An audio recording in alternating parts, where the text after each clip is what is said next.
Greetings, cozy knights. Lower your swords and rest by the fire.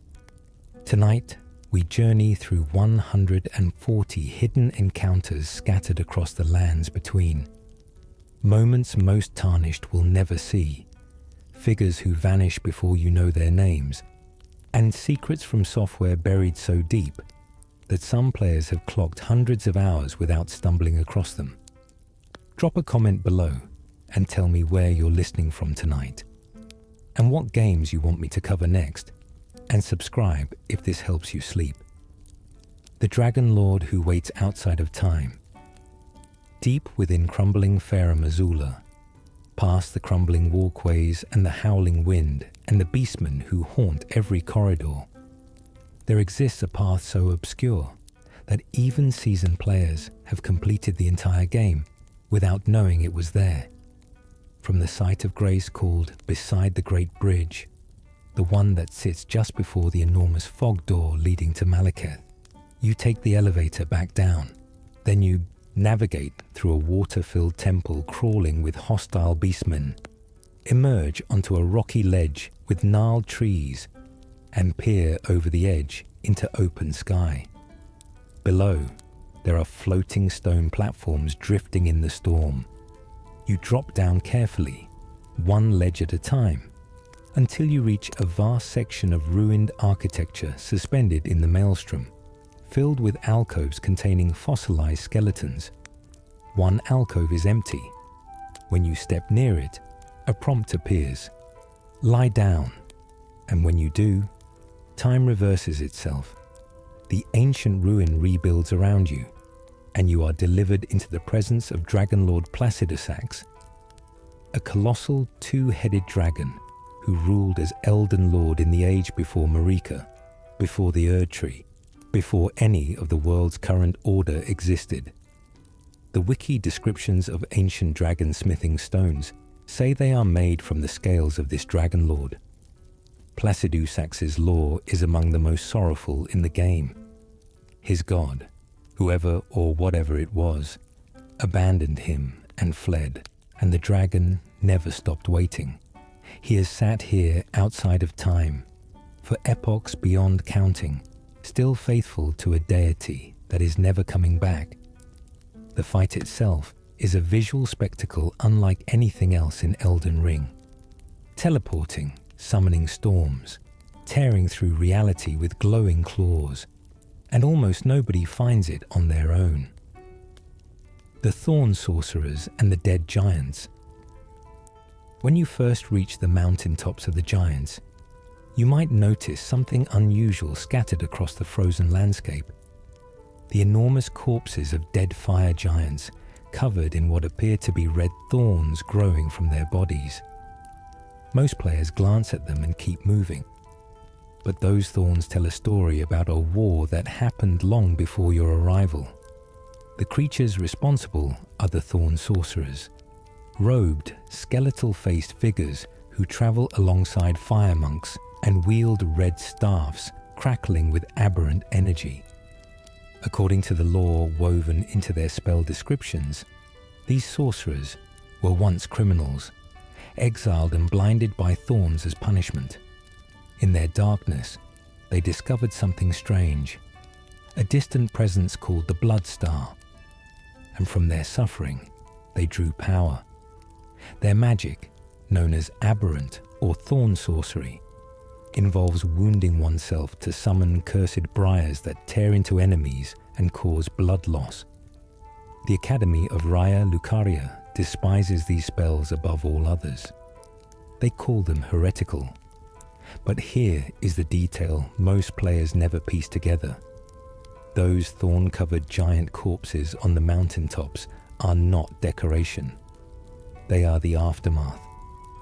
During the ancient war against the fire giants, it was the Thorn Sorcerers who fought on the front lines for the Golden Order, attacking with aberrant magic and leaving the fallen giants riddled with crimson thorns. The trolls fought alongside them too, descendants of giants who turned against their own kind.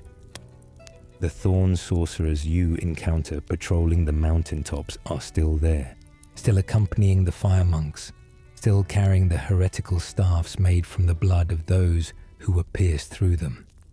They are walking relics of a war most players walk right through without understanding. The wolf, who howls from the ruin. In Limgrave's Mistwood, if you walk close enough to the ruined structure at its center, you will hear a sound drifting down from above. A long, low howl that seems strange. In a place otherwise defined by the shuffle of wolves and the distant sounds of combat. Most new players hear it and keep walking. But if you go to Merchant Kale at the Church of Ella and tell him about the howling, he will smile and teach you a gesture called finger snap. Return to the Mistwood ruins, stand beneath the tallest section, and use that gesture. A figure will drop from somewhere high above, landing in front of you, and reveal itself to be Blade the half-wolf, a being who is half man and half wolf, one of the most beloved companions in all of Elden Ring. He lands without ceremony and introduces himself with a casual roughness, telling you his name and explaining he is hunting someone called Darrywil. This moment, finding him through howling, earning a gesture, performing it in the right place, is one of the most elegant hidden introductions From Software has ever designed. Many players stumble into Blade's questline through later game progression and never realize this first encounter even existed. The wolf, who becomes your companion across one of the game's most emotionally resonant storylines, is first found by listening, going for help, and calling back. The tree that speaks, not far from the Agil Lake north site of Grace in Limgrave, along a path east of a telescope marker, you might pass what appears to be a scraggly tree standing alone in the grass. It looks like any other ambient detail. But if you walk close enough, a voice calls out. A small, slightly panicked voice asking for help. Attack the tree, and it shatters, and out tumbles a small demi-human, apologizing frantically and thanking you in the same breath. His name is Bok, and he introduces himself as a seamster. He was cursed, he says, transformed into a tree, and stripped of his tools by other demi-humans in a nearby cave. What follows is one of the quieter, more emotionally devastating questlines in the game. Following Bok from location to location, across the lands between, as he serves you freely and gratefully, altering your garments with genuine care. His story eventually leads to a heartbreaking choice involving his appearance, his self-worth, and whether you will lie to him or tell him the truth. But it begins with a tree, a quiet tree that most players walk right past, never hearing the voice inside. The witch who only comes at night. At the Church of Ella in Limgrave, there is a standard merchant, Kale, with his fire and his wares. And the church itself seems to offer nothing else. But there is a rule. If you have already received Torrent, your spectral mount, from Melina, and you return to the Church of Ele after nightfall, something changes. A woman will be sitting on the ruins, dressed in tattered robes, watching you with calm, unsettling attention. She introduces herself as Renna and says she has been waiting. She gives you the Lone Wolf Ashes, your first spirit summon, and the Spirit Calling Bell, the item that allows you to summon spirits at all. Then she tells you she will find you again, and she vanishes. The encounter is brief. Some players report she does not appear unless they fast travel to the church at night, rather than simply waiting for the sun to go down. Others miss her entirely, because Renna is in fact not Renna at all. She is Rani the Witch, testing whether you are worth her attention before committing to revealing herself. This quiet nighttime meeting in ruins is the first thread of the longest, most lore-dense questline in the game. The merchant in the cave, who will not stay down. In Murkwater, cave in Limgrave, a relatively humble early dungeon, players will find a chest at the far end. Opening it triggers a trap, and a man named Patches appears, accusing you of being a greedy grave robber who can't keep their hands off other people's property. If you fight him and reduce his health enough, he drops to his knees and pleads for mercy. You can kill him or spare him. If you spare him, he becomes a merchant, appearing throughout the game with increasingly sly commentary, traps designed to drop you into holes, and a cheerful entrepreneurial attitude toward betrayal. Patches is a recurring character across many From Software games. He appears in Demon's Souls, Dark Souls 3, Bloodborne, always playing the same essential role, the trickster who survives by being just likable enough that you never finish him off. In Elden Ring, his questline eventually takes him to Liurnia, the Shaded Castle, and even Volcano Manor, where his particular skill set finds natural employment. Every appearance is optional. Kill him in the cave and you never see him again. Spare him and you gain one of the game's most reliably entertaining companions, a man who will apologize and deceive you in the same sentence forever. The courtyard that transforms for war. Redmane Castle in southeastern Caelid begins as a hostile fortress, patrolled by soldiers, filled with traps, with a duo boss fight waiting in the central plaza involving a crucible knight and a misbegotten warrior. But at a certain point in the game, something happens to it, when the Radahn festival is triggered, either by reaching the Altus Plateau or by progressing far enough into Ranni's questline. The entire castle transforms. The soldiers vanish. The boss room goes quiet, and the courtyard fills with warriors from across the lands between who have come to participate in the great festival, the tradition of offering one's glory in battle to the mad General Radahn. You will find Blade the Half-Wolf there, sharpening his blade with quiet focus. Iron Fist Alexander stands nearby, vibrating with excitement in his pot-shaped body. Bloody Finger Okina, a cheerful duelist, bounces on his heels. Lionel the Lion-Hearted leans against a wall looking exhausted. Finger Maiden. Theralina offers you a gesture if you speak to her gently.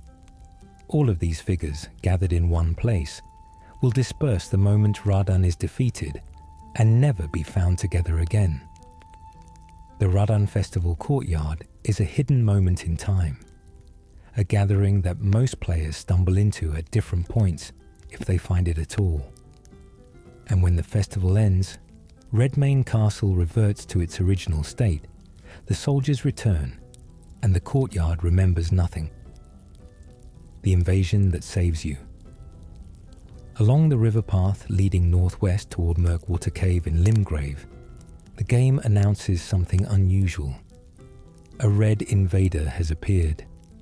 A figure, named Bloody Finger Nerigis, descends, wielding 2 Reduvia daggers and moving with quick, aggressive aggression that overwhelms many new players. The fight seems unfair for where it appears in the game's progression. But then, from the direction you came, a different figure arrives. A tall, masked warrior named Yura, who throws himself into the fight against Nerigis without a word of explanation. Together, you bring the invader down. Yura does not ask for thanks. He steps back, comments briefly on what happened, and explains that he hunts Bloody Fingers, killers who operate at the edge of civilization. This is the first encounter with Yura, hunter of Bloody Fingers, whose own questline spirals into tragedy over a connection to the Dragon Communion and a hunter's sacrifice he was always moving toward. Many players are so focused on surviving Nerigis that they miss what Yura's presence means. He is not a random helper. He's been watching this path. He knew Nerigis would be here, and he came to make sure someone survived to carry on. The madman who drops from the ceiling. The first time you try to open the chest near Fear in the Round Table holds lower level, the chest with the Taunter's tongue. A warning goes off. An invader arrives. His name is Mad Tongue Alberish, and he appears from above the balcony inside the Round Table hold itself, dropping into what is supposed to be the game's safe hub area. He wields a cold scythe and uses thorn sorceries, the very aberrant magic associated with exiled criminals and the Blood Star. His presence in the Round Table hold is a deliberate violation of safety, from software's way of demonstrating that nowhere is truly protected. According to lore fragments associated with the Alberic armor set found later in the game, Mad Tongue Alberic was a figure at the Round Table hold who was tormented into madness by his fellow knights. He became devoted to red glintstone magic and thorn sorceries and was eventually driven out. His invasion, appearing out of nowhere to attack you in the one place the game told you was safe, is one of the most memorable early shocks in Elden Ring. A significant number of players do not discover the Taunter's tongue chest on their first playthrough, and therefore never see him at all. The guard who steals from the dead. Stormvale Castle has a gatekeeper named Gostok, who offers to open a back route through the castle for you. A small door hidden beside the main gate. Most players accept his offer and move on. But if you die inside the castle and watch your rune counter carefully, you will notice something peculiar. Your lost runes, the ones you are returning to collect, are slightly fewer than they should be. Gostok is stealing 30% of every rune you lose within his territory. He has a system. Players die, runes scatter, and before you return to claim them, Gostok takes his cut. The game never announces this. There is no notification. You have to be watching closely and doing the math to even notice. You can kill him to reclaim everything he has stolen. But if you keep him alive and follow Nephili Lu's questline to its completion, placing her on the throne of Stormvale, Gostok actually becomes a merchant who sells an ancient dragon smithing stone, one of the rarest upgrade materials in the game. He goes from quiet thief to useful vendor, but only if you let him keep stealing from you for the duration of the castle. Many players kill him in frustration as soon as they figure out what he's doing. They never learn what he eventually becomes. The Sleeping Archer and the Wolf's Shack. After completing the Lakeside Crystal Cave dungeon in Western Leonia, a cavern guarded by a bloodhound knight, the exit path leads somewhere unexpected. Instead of returning to the main map, you emerge into a small remote clearing tucked against a cliff face. Inside a collapsed shack, leaning against the body of a large white wolf, is a young Albinoric woman named Latenna. She is asleep. If you approach without the Haligtree's secret medallion, she will look at you with suspicion and say nothing of use. But if you are carrying the right medallion half, given to you by a hidden old man in a pot in the village of the Albinorics, Latenna wakes fully and tells you her story. She knows where the second half of the medallion is. She will share this knowledge, but only if you promise to take her to Miquella's Haligtree, a place she believes holds hope for her people. The wolf she leans against is dead. She cannot walk. She cannot travel alone. She will become a spirit ash summon that you carry across the entire map until you can fulfill that single promise. Latenna's hidden location, reachable only by clearing a dungeon first, is the kind of encounter that most players never discover on their first run. The clearing is not on any direct path. The wolf shack has no marker. You have to already know to look. The Jadi, deathbed woman, who holds an ancient knife. Fear is found sitting in a bedroom in the Round Table hold, offering to hold you, a hug that grants a small buff, but slightly reduces your maximum health. Most players except once note the health reduction and avoid her thereafter. But Fear's questline is among the most lore-rich in the game. After you visit Altus Plateau, she gives you a broken dagger, asking you to deliver it to a man named D. What happens after that? The conflict, the deaths, the underground revelation, leads eventually to the deep-root depths, where Fear lies in the darkness at the roots of the Erd Tree, cradling the soulless body of Godwyn the Golden, Marika's son, the first demigod to die, killed on the Night of Black Knives, his body persisting while his soul was destroyed. She is attempting to create the mending rune of the Death Prince, a rune that would allow the Erd Tree to receive the dead and undead alike, giving rest to those trapped between death and life. At the heart of this questline is a hidden boss, Lich Dragon Fortisax, a massive dragon bound by golden chains, who can only be reached by entering Fear's dream, while she sleeps in the deepest part of the deep-root depths. The encounter requires completing Fear's journey, giving her the Prince of Death's pustule, and lying with her as she rests. When you enter the dream, Fortisax tears through a blinding white void to fight you. His defeat unlocks one of the game's 6 endings. Many players have never triggered this dream, never met Fortisax, and never understood that the woman asking for a hug in the hub area was secretly the architect of an alternative cosmology, the Phantom of the Fell Omen. In the war-torn outskirts east of Leyndell, the royal capital, past the fortifications and the charred soldiers and the walking caterpillar knights called demi-human chiefs, a red sign appears on the ground, an NPC invader. But this is not a random challenger. What descends is a phantom version of Margit the Fell Omen, the same figure who served as the first major boss many players encountered outside Stormvale Castle. Margit's phantom here is not the same as fighting him again. He uses a different selection of attacks, arrives with a different energy, and the encounter carries additional weight once you understand from later lore that Margit and Morgott are, in fact, the same entity. An Omen king named Morgott, who disguised himself as a wandering gatekeeper to turn away the unworthy tarnished before they reached the capital. His phantom haunting the very approach to the city he secretly rules carries layers of meaning that only emerge on a second playthrough.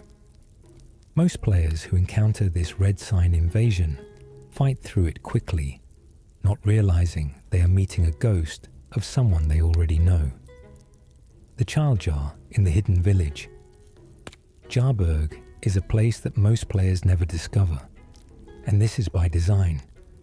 It sits in Leonia of the Lakes, just south of the Carrion Study Hall, accessible only by riding torrent and making a series of careful jumps down cliff-face stone slabs. There is no road to Jarburg. There is no signpost. The village at the bottom is inhabited by small living jars, peaceful creatures that will not attack you unless provoked, going about their daily routines in a crumbling hamlet that feels entirely separate from the chaos of the lands between. Sitting on stone steps near one of the houses is a very small jar named Jarburn, who speaks with the earnest curiosity of a child. He tells you the village needs a potentate, a protector, and asks if you might be willing to fill the role. He then mentions an uncle, who turns out to be Iron Fist Alexander, the warrior jar many players befriend across the main storyline. Jarburn's questline weaves together 3 separate NPC arcs: his own, Alexander's, and Diallo's Hoslo's, in a conclusion that is quiet and surprisingly moving.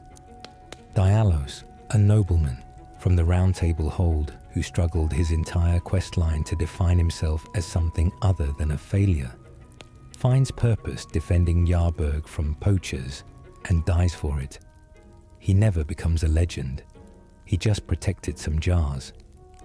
Jarbairn, sitting beside Dialos's body, absorbs what remains of him and resolves to become a warrior too. The whole sequence can be missed entirely if you simply never make the jumps to the hidden village. The blind woman, following a distant light. Hieta appears first at the lake-facing cliff site of Grace in Lernia. Sitting in the mist with milky blind eyes turned towards something the player cannot see. She explains she is following a distant light, trying to become a finger maiden, and she asks if you might spare her a shabriri grape. Shabriri grapes, the player eventually learns, are human eyeballs taken from those afflicted by the frenzied flame. Hardly something any character should want to consume. But Hieta eats them gratefully, saying they help her see the light more clearly. She moves across Lernia in stages, appearing at different sites of Grace, each time asking for another grape, each time moving closer to something. Her questline culminates beneath the capital city, in a buried chamber so deep and so far from the surface that most players only stumble upon it by accident. There, below the subterranean shunning grounds, Hieta waits one final time. Now at the door of the Three Fingers, the source of the frenzied flame. She asks you to touch her. When you do, she begins to burn, slowly and agonizingly, and tells you that this is what she wanted. She dies in flame, content. Her story is a meditation on devotion taken past any rational limit. Faith so complete it becomes indistinguishable from self-destruction. The sorcerer trapped behind academy walls. In the church of Irith, near the entrance to the Leonia Lake region, a young sorcerer named Thop sits by the altar and asks for help. He explains he was a student at the Raya Lucaria Academy, but was turned away, and he desperately wants to return. He needs an academy glintstone key, a second one specifically, since the first is used to enter the academy normally. Most players encounter Thops. Note that he sells a few basic spells, and never think of him again. But if you find the second glintstone key inside the academy itself, retrieved from a body hanging from a chandelier in the schoolhouse, and return it to Thops, his face transforms with relief and gratitude. He thanks you, says he will make something of himself, and heads toward the academy. Later, inside the academy, you find him again. He is dead, slumped over a desk in a classroom, the key beside him, candles still burning. He made it back. He found a desk. He sat down to study, and then he died, from old age, from hunger, from exhaustion after a lifetime of longing, before he learned what he went back for.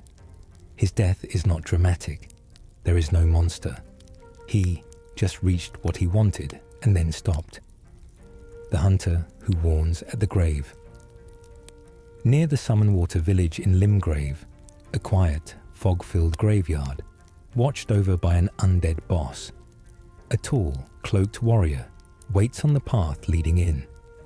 He introduces himself as D, Hunter of the Dead, and warns you in a measured formal voice that the village ahead is dangerous and that you should be careful around what rises from those graves. This brief exchange is the beginning of D's questline, one of the most quietly devastating in the game. D is a man consumed by duty, so committed to destroying the undead that he has severed himself from feeling, from connection, from anything that might compromise his purpose.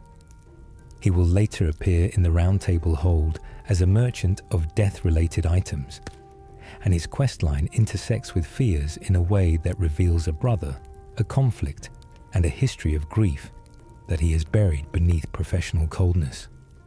Many players pass D on the path, note the warning, and walk into the village without ever talking to him fully. They miss the beginning of a story about a man who chose purpose over everything human and paid for it in ways he refused to acknowledge. The invasion that interrupts a peaceful river. Along the ravine north of Agheel Lake in Limgrave, the path leading toward Murkwater Cave and the Murkwater Catacombs, the game announces an invasion. An NPC named Bloody Finger Nerijus drops in ahead of you, armed with 2 Rejuvia daggers and moving with calculated ferocity. But from behind you, Yura arrives as an ally. This specific encounter, Yura's scripted assistance against Nerijus, happens only if you have not yet accessed the mountaintops of the giants. Progress far enough into the game and Yura disappears from this location, his story having moved past this moment. Many players who arrive in Limgrave late or skip the ravine path entirely never see this encounter, and even those who do may not recognize its significance. The Rejuvia dagger that Nerijus drops will become useful if you like bleed builds.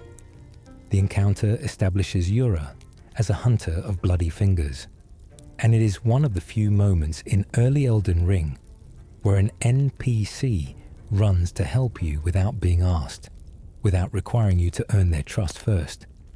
Yura just comes. The commander's daughter and the needle. Gori lives in a small shack south of Celia, town of sorcery in Caelid, a region so suffused with scarlet rot that most players rush through it quickly. He is an old man who looks harmless and speaks gently. He asks you to retrieve an unalloyed gold needle from Commander O'Neill in the swamp of Aeonia, in order to help a young woman named Millicent, who is dying of scarlet rot at the Church of the Plague. This seems straightforward. The needle saves Millicent. She recovers. She travels. Her questline spans most of the game's latter half, leading her toward the Halig Tree and a confrontation with Malenia. But here is what the game conceals until much later. Millicent is Malenia's daughter, or close enough. One of the offshoots born from Malenia's rot, given form, given life, given the unalloyed needle so that she might not be consumed by the same power that consumed her mother. Gowry knows this. He orchestrated her existence in service to goals connected to the outer god of the scarlet rot. The gentle old man in the shack is not who he presents himself to be.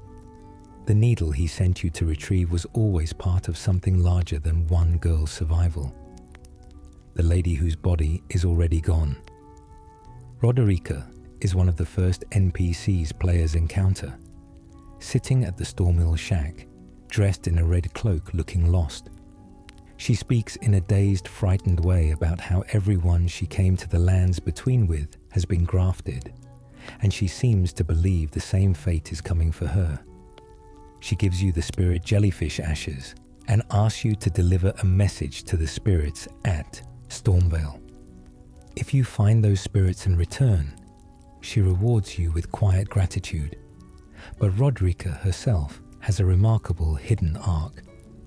After travelling to Round Table Hold, she meets Hugh the blacksmith and is quietly encouraged to pursue the skill of spirit tuning, the ability to strengthen spirit ash summons using grave glovewort. She goes from a woman who believed she was about to be destroyed to one of the most useful craftspeople in the game's entire economy.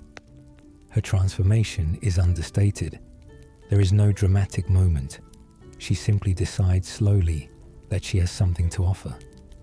Many players use her services throughout the game without ever having a real conversation with her, without knowing she arrived in the lands between on the edge of despair.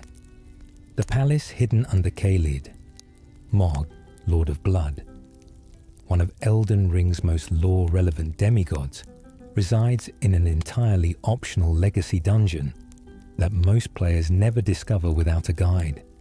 The lesser version of Mog, the one called Mog the Omen, can be found beneath Lendil in the subterranean shunning grounds, but the true Mog lives in a place called Mogwyn Palace, accessible either by completing the questline of White-Faced Vare, which requires dipping cloth into the wounds of a maiden and performing a series of invasion rituals, or by finding a hidden teleporter in the consecrated snowfield, one of the game's most remote and difficult to reach regions. Mogwyn Palace itself is a stunning, unsettling place. A throne room soaked in blood, a lake of red beneath a pale sky with a shattered moon. And at its heart, Mog has been cradling the body of Miquella, the demigod, who was supposed to become a god of his own making, sealed inside a golden cocoon. Mog loved Miquella in his way, a terrible, possessive, ritualistic way. He drew blood, built a dynasty, and waited for the boy to wake. The whole story is here, in the architecture, in the blood, in the items. But you have to find the palace first, the exiled sorcerer in a cellar. Sorceress Selen is found in a hidden cellar beneath the Waypoint ruins in Limgrave, locked behind a door guarded by a mad pumpkin head. She is a composed, cool woman who offers to teach you sorceries and eventually reveals that she was expelled from the Raya Lucaria Academy for pursuing primeval sorcery. Magic so powerful and so ancient that the Academy deemed it heretical. Her questline spans the entire game, leading you to retrieve 2 trapped sorcerers from different regions, and culminates in a confrontation inside the Academy itself. But the encounter that most players miss happens in Leonia, near Ranni's Rise. There is a hidden cellar beneath the ground, concealed by an illusory floor, and inside it, suspended in a puppet frame that resembles Selen's body, is a figure that should not exist. Seluvis, the preceptor who works for Ranni, has made a puppet of Selen's body and stored it in secret, as part of a plan to use her as a vessel. The cellar has no obvious entrance. You roll into the floor or strike it, and the illusion gives way. What you find inside complicates the entire Selen questline, recontextualizing who is trying to use whom, and whether Selen's quest for primeval sorcery is as noble as she presents it. The old man, hidden as a jar. In the village of the Albinorics in Leonia, past the hollow-faced Albinoric people who move through the fog and past the poisonous swamp that fills the lower half of the settlement, there is a spot where the path bends near a large clay pot. Most players pass it and move on. The pot contains a very old man named Albus. You have to roll into it or strike it for him to reveal himself. Tumbling out in a daze, startled, he gives you 1/2 of the Haligtree's secret medallion and tells you to find a woman named Latenna. He explains she is somewhere in Leonia, that she will know what to do, and that she can guide you to Miquella's Haligtree. He then exhausts his final dialogue and dies in front of you, his body vanishing. Albus had one thing left to do. He hid in a pot, waiting for someone who might actually use the medallion half he was carrying. His entire remaining life was spent in that jar, in that village, trusting that eventually someone would come along who was worth trusting it to. He dies the moment that trust is placed. The Volcano Manor and its assassination letters. Volcano Manor on Mount Gelmir is presented as a place of rest and warmth, a grand estate managed by a woman named Tanith, who speaks in velvet tones and offers you membership in something she calls a family. The catch reveals itself slowly. The manor is a gathering point for the Volcano Manor Recusants, a group that conducts assassinations on behalf of their lord Rykard, the god-devouring serpent. When you join, you are given red letters that describe targets, living people elsewhere in the lands between, and asked to invade their worlds and kill them. Each target has a backstory that the game never fully explains. Juno Hoslo, Knight of Blood, is the brother of Diallos, a man you met in the Round Table Hold. Old Knight Istvan is a former ally. Riley the Idol is a warrior who chose peace.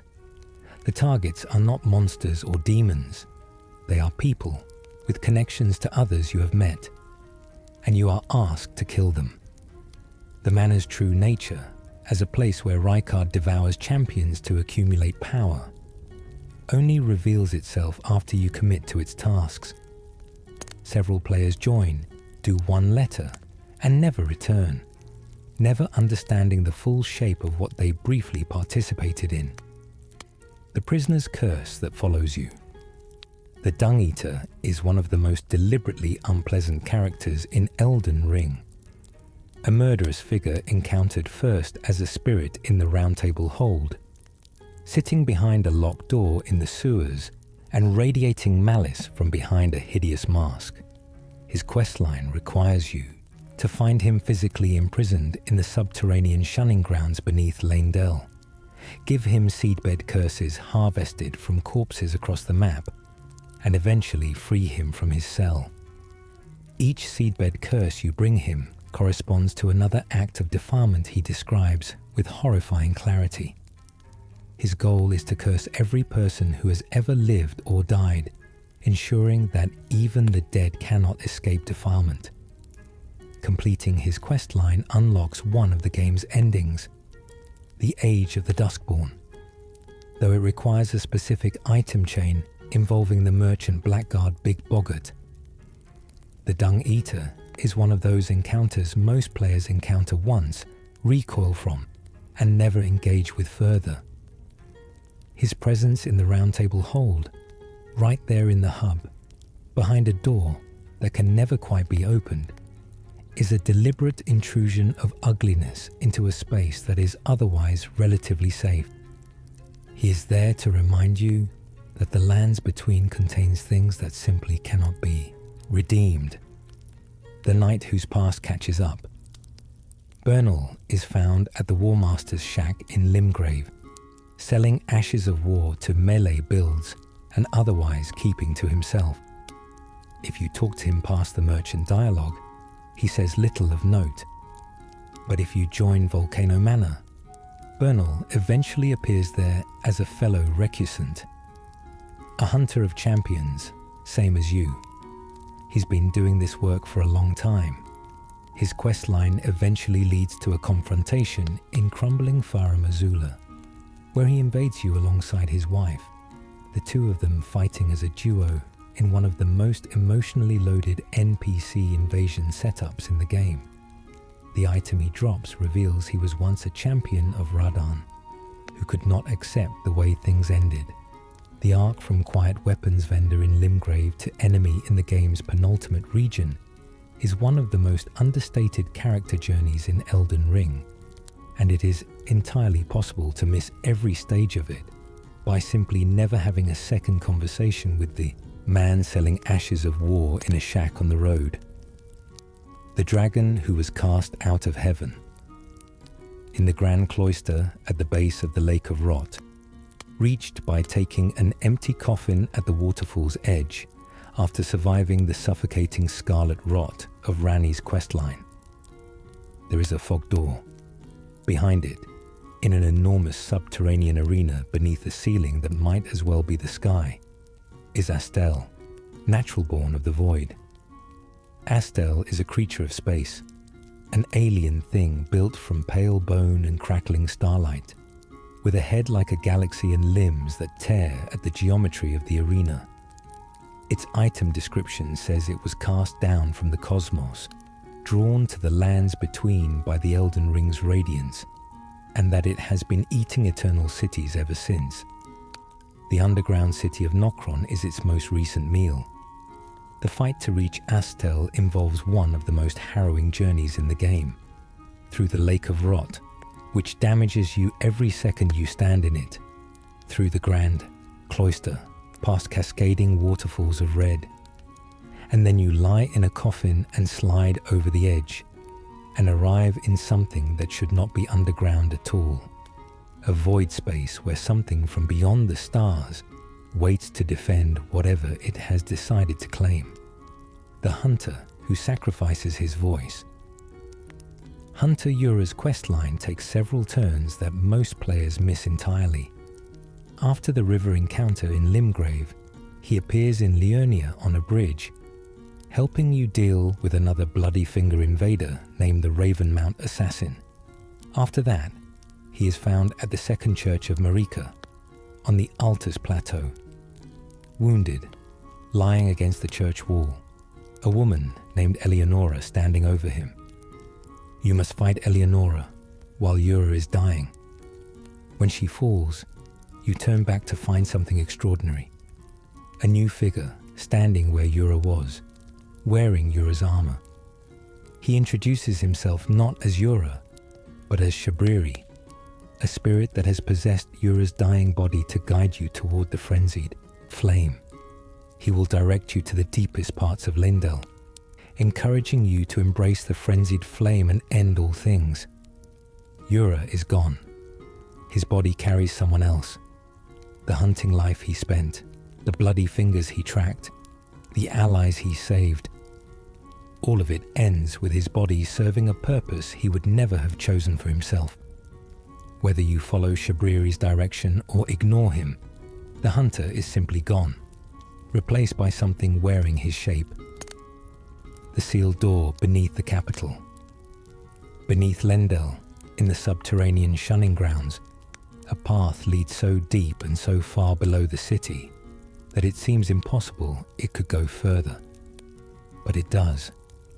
At the very bottom of this underground labyrinth, behind the Dung Eater's cell, and beyond the Mog, the Omen Boss Arena, there is a site of grace called Frenzied Flame Prescription.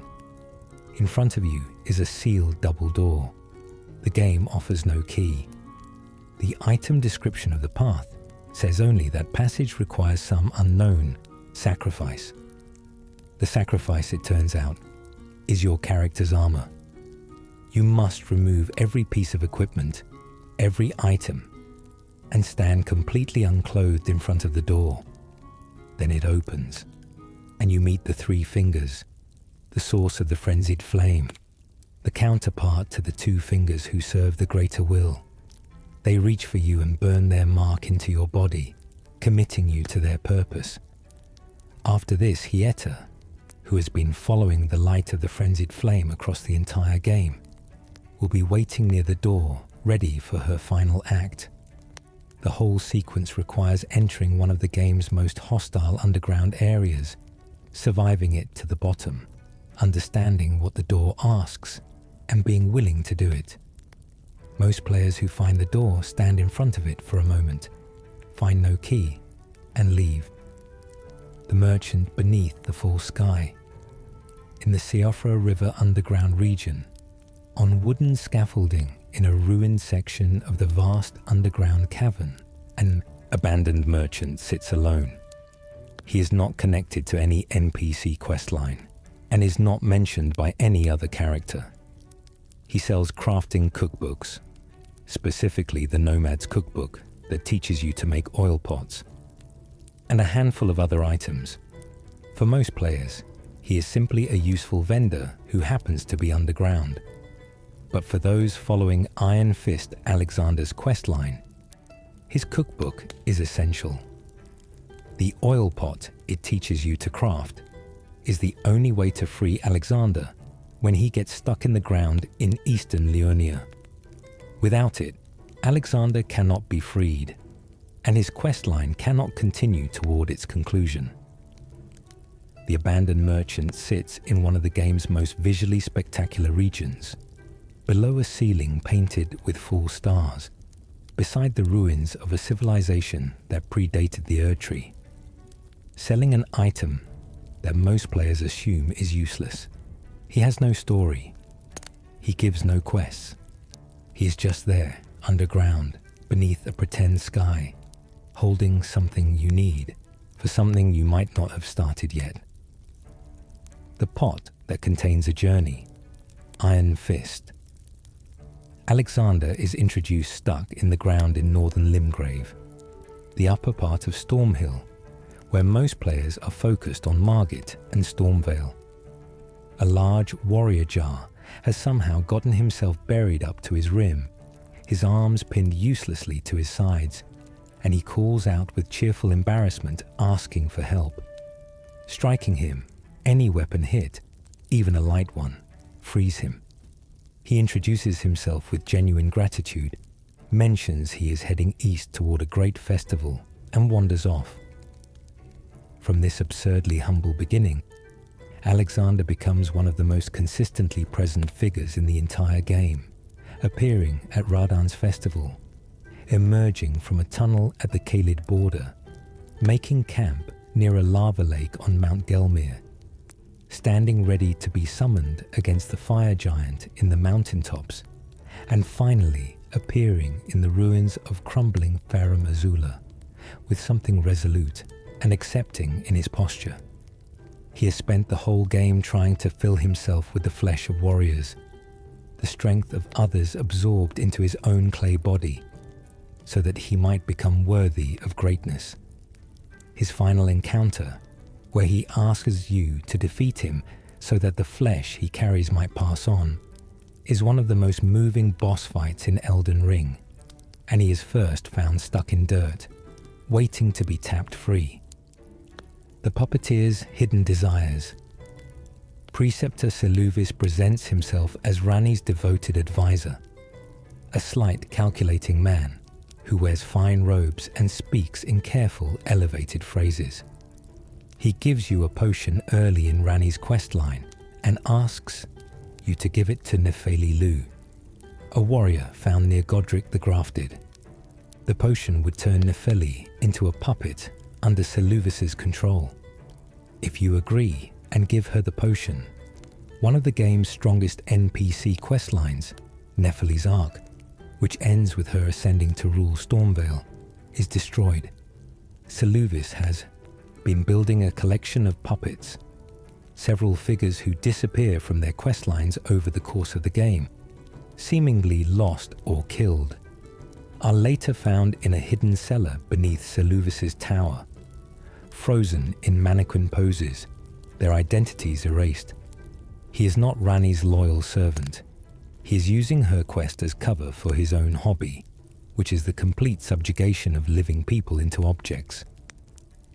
The cellar, accessible by striking a hidden floor panel near Ranni's rise, reveals everything. Most players find it by accident, crouch to read the puppet descriptions, and feel a slow chill as they recognize who some of them were.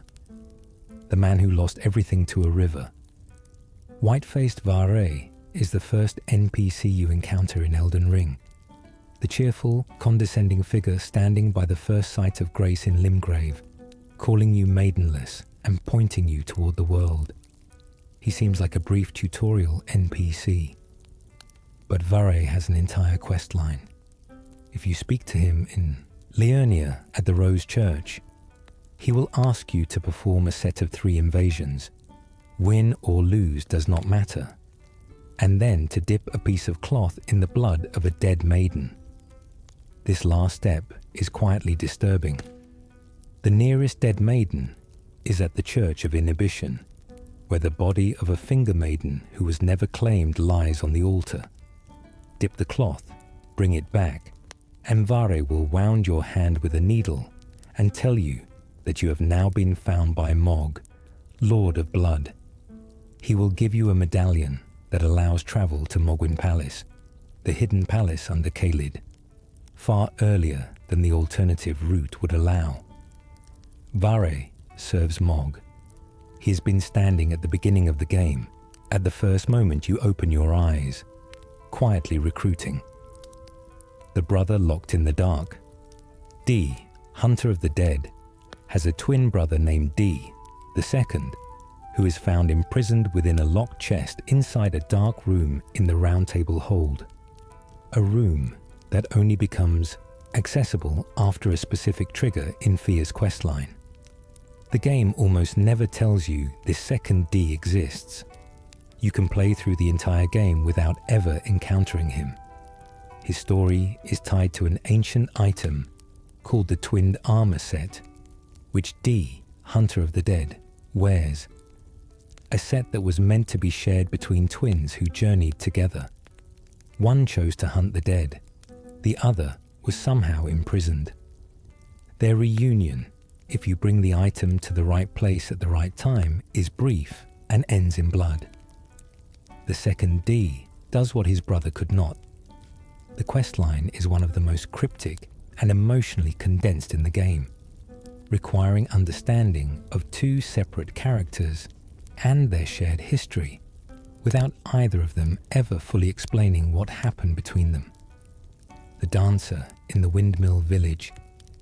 Dominula is a village in the Altus Plateau where the residents dance, endlessly, feverishly, with weapons in their hands and joy on their faces.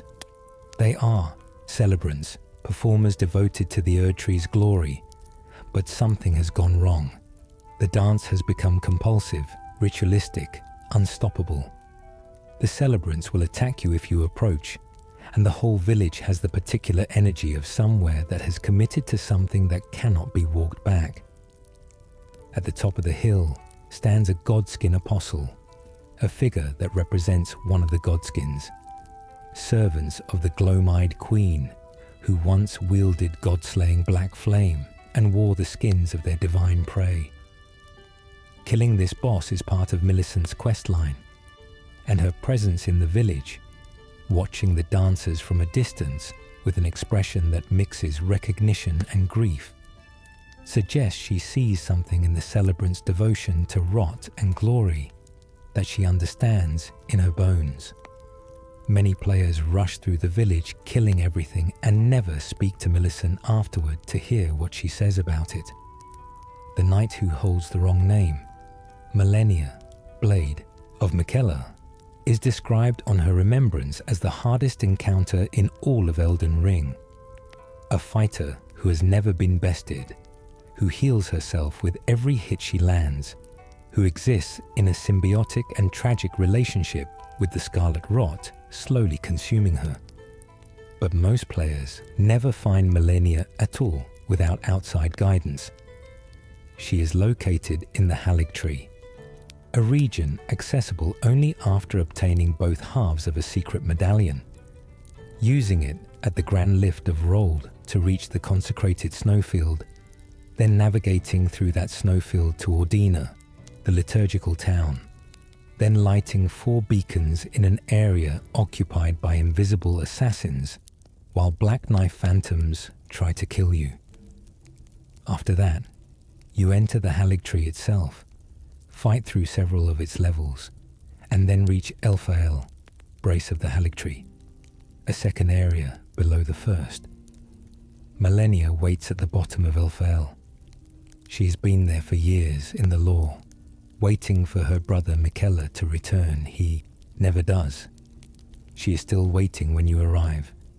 She is also described as never having lost a battle, which makes the encounter with her feel like a violation of something sacred. You are not supposed to win this. The ancient king without a god. Dragon Lord Placidusax was the Elden Lord before Godfrey, before the Erd Tree, in an age so ancient it predates most of the lore the game discusses. His existence implies that the current order, the Erd Tree, the Golden Order, Marika, was not the first. Something else came before, and when that something's god fled, Placidusax chose to wait, frozen in the storm at the heart of Faramazula, hoping for return. The 2 heads he has now are described in item lore as only part of what he once was. The Old Lord's talisman describes additional heads, lost or removed, suggesting his form has diminished across eons of waiting.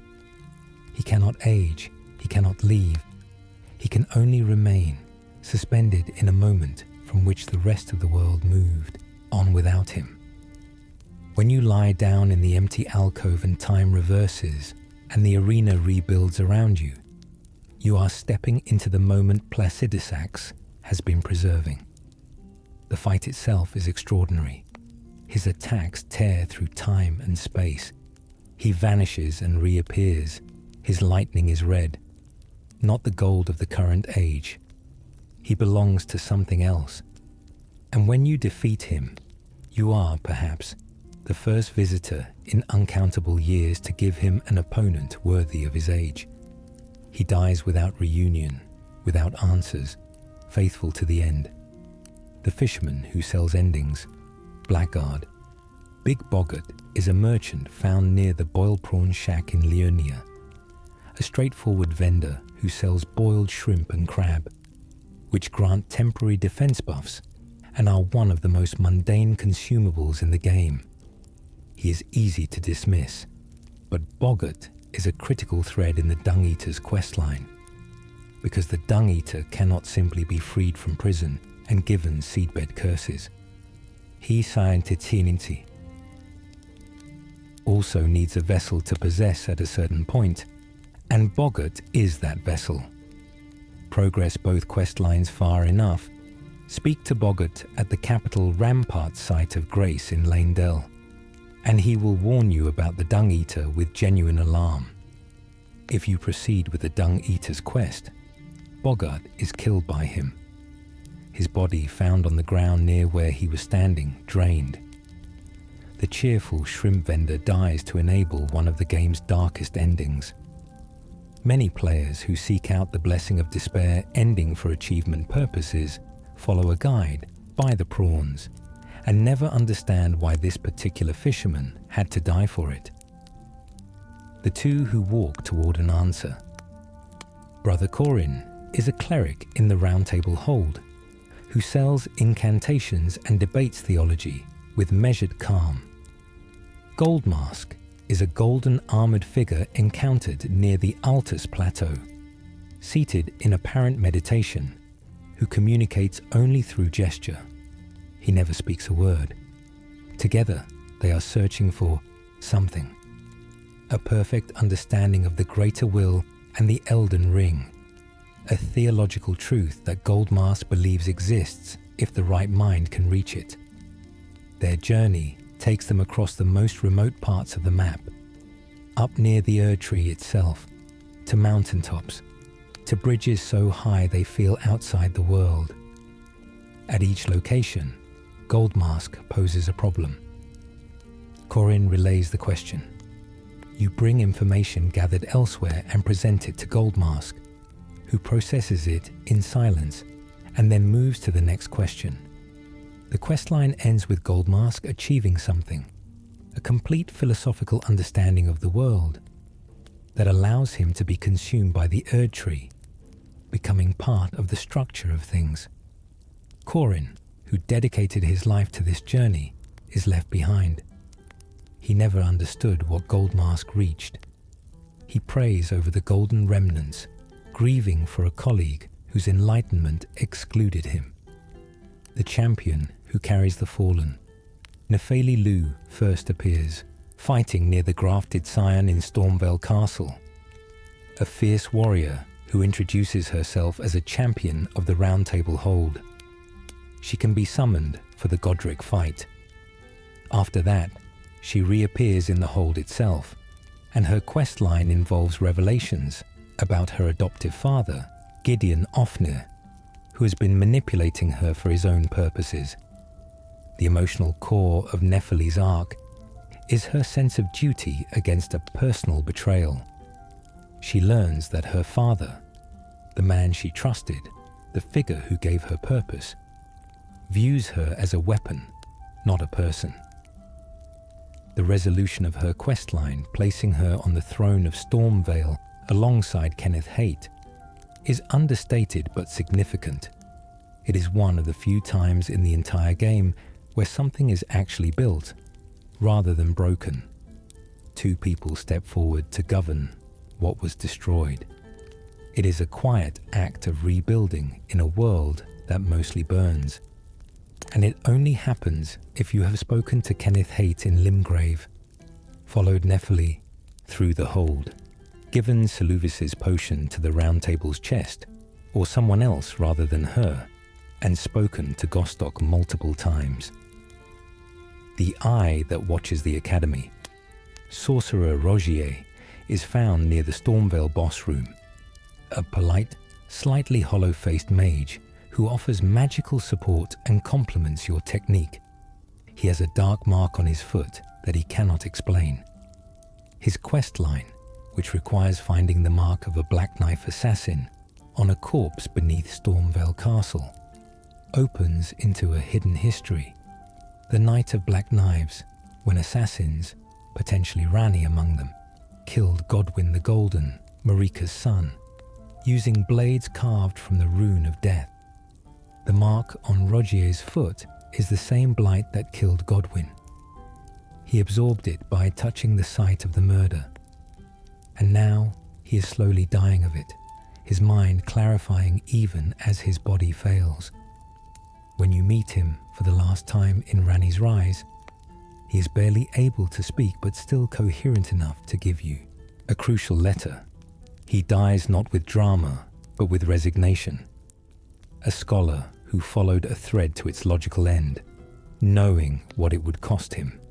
Most players use Rogier as a spirit summon for Margit, and never understand that the man they are summoning is quietly unraveling. The Wanderer in the Snowfield. The consecrated Snowfield is one of the game's most remote and least visited regions.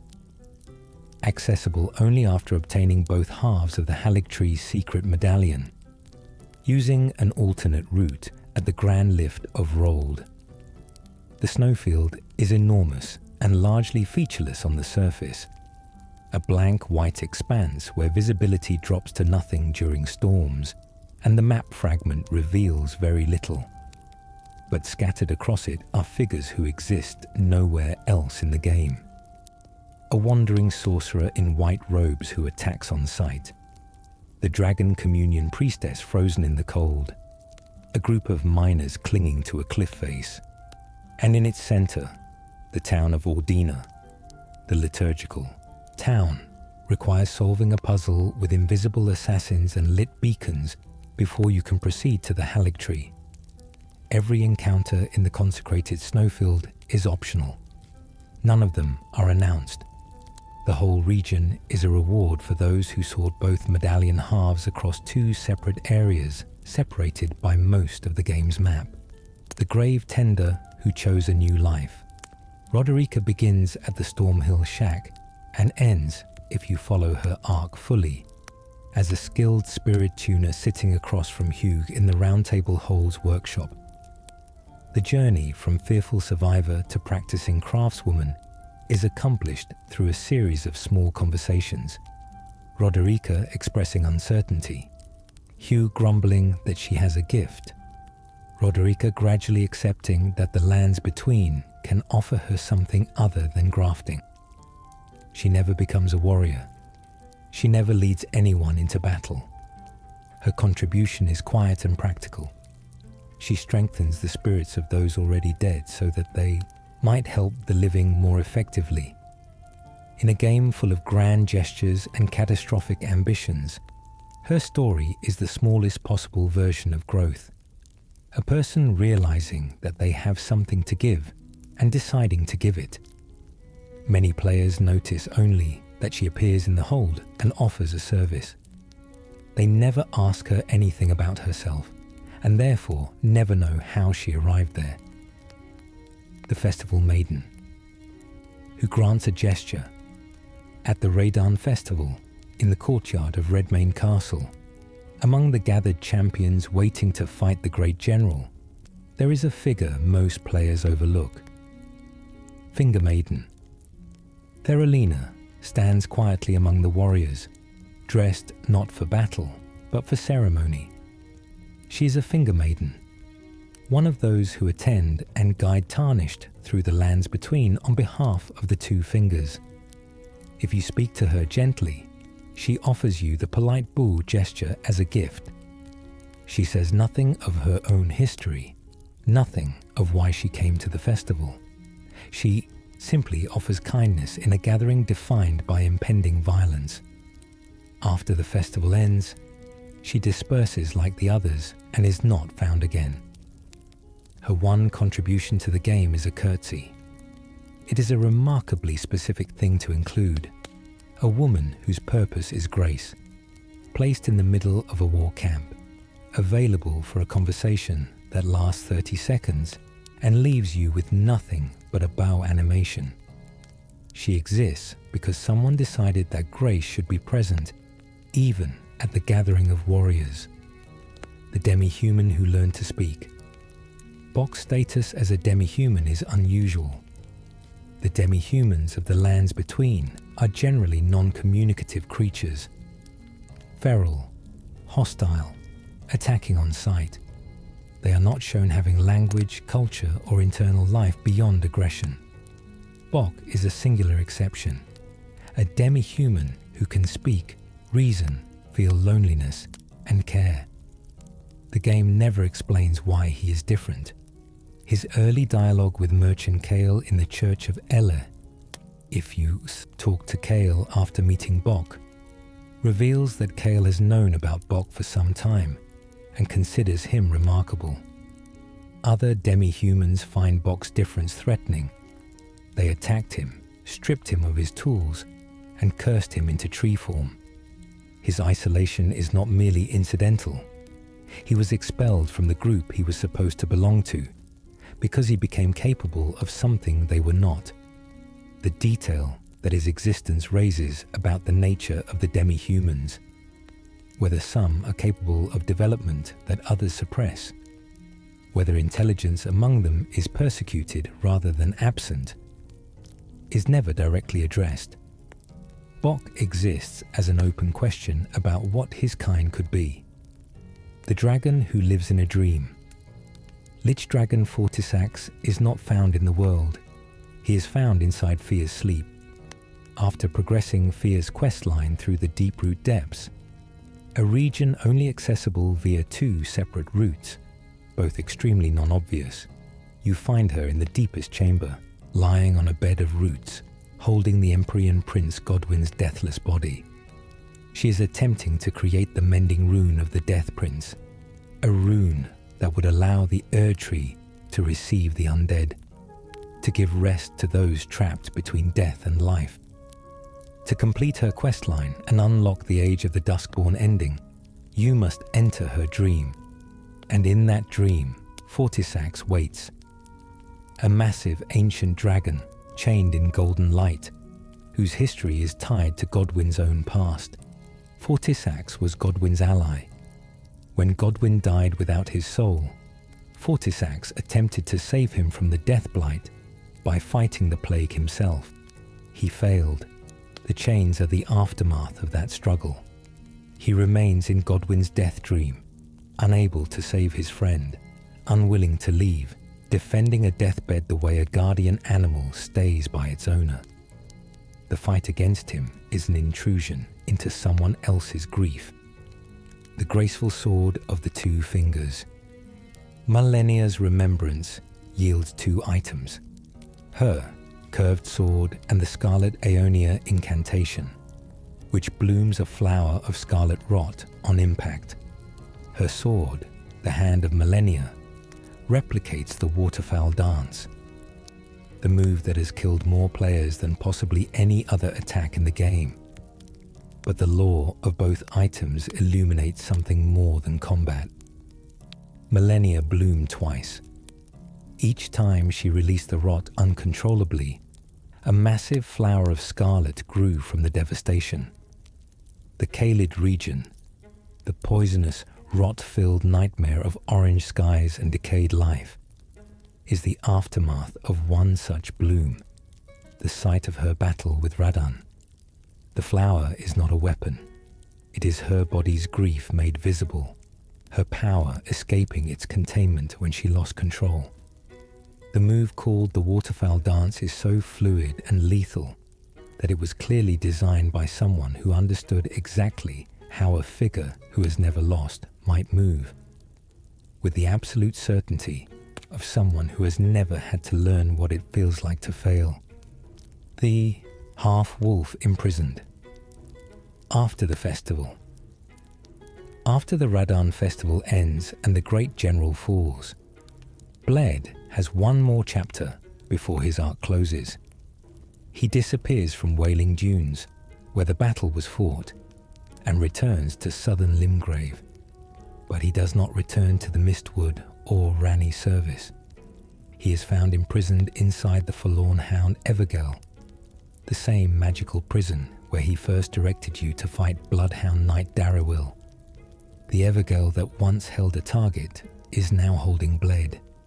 If you interact with it, you can speak to him through the barrier. He is confused. He does not know why he was imprisoned. Iji, the war counselor who serves Ranni, imprisoned him there. Iji explains, when you find him, that Bled carries Ranni's shadow in him, a piece of her that was bound to him through ancient magic, and that could at any time turn him against what he loves. Iji feared this. He locked Bled away. He was wrong to do it. Bled's loyalty held long enough, but the fear was not irrational. The arc of Bled's imprisonment reveals that even the most faithful servant can be locked up by those who love them for reasons that make sense from a distance. The sorceress who becomes her own prison. Selen's questline ends in one of two ways, depending on your choices at its culmination. The Tarnished can support Selen's ambition, her desire to merge all primeval sorcerers together into a single vessel and restore the ancient magics of the world. If you do, the ritual completes and Selen achieves her goal. But then she is found transformed into a grotesque mass, a ball of eyeballs and flesh in the Academy's grand library, spinning slowly, conscious but unreachable. She achieved what she wanted. The merger worked, and it turned her into this. Alternatively, you can support Jeren, who opposes Selen and wishes to execute her, in which case she is killed before the transformation occurs. Both endings are presented without obvious moral weight. The game does not tell you which was mercy. Selen wanted to become more than human, to absorb the essence of the primeval sorcerer's she tracked down across a lifetime of searching. She did. And whatever she is now, the spinning, wet, impossible thing in the library, she is presumably what she chose to be. The Starcourge who still eats in the sand. After the Radan festival ends and the general falls, something happens to his arena. Return to Wailing Dunes, the broad beach where the battle was fought, littered with gravestones of warriors who tried to kill him before you, and you will find Radan himself, not dead, not defeated in the human sense. He has been reduced to something animal, something that no longer has the coherence his title implied. He crawls across the sand, massive and half-formed, and if you approach him, he attacks with the disorganized fury of something that has lost the thread of what it once was. The great general, feared across all of the lands between for holding back the stars with his gravity magic, so that the stars would not fall and reshape the world, has become a carrion beast feeding on whatever wanders into his arena. The item descriptions explain that his mind went first, before his body. Consumed by the scarlet rot he contracted in the war against Millennia. He maintained his power through sheer will, long after his intelligence was gone. When his will finally breaks, when you defeat him, the stars fall. Nokron is revealed. The universe shifts, and the thing that made it possible was not glory, but endurance past all dignity. The dragon of the frozen lake, Borealis, the freezing fog, is an ancient ice dragon found on the frozen lake southeast of the freezing lake site of Grace in the mountaintops of the Giants. He does not announce himself. He is simply there, enormous and still, half obscured by the blizzard he himself generates. According to item descriptions, the ice dragons were once lords of the mountaintops until the fire giants defeated them and drove them from the peak. Borealis is what remains of that lineage, the last of his kind, still present in the place that was once theirs, surrounded by the civilization that conquered his people. He does not speak. He cannot leave.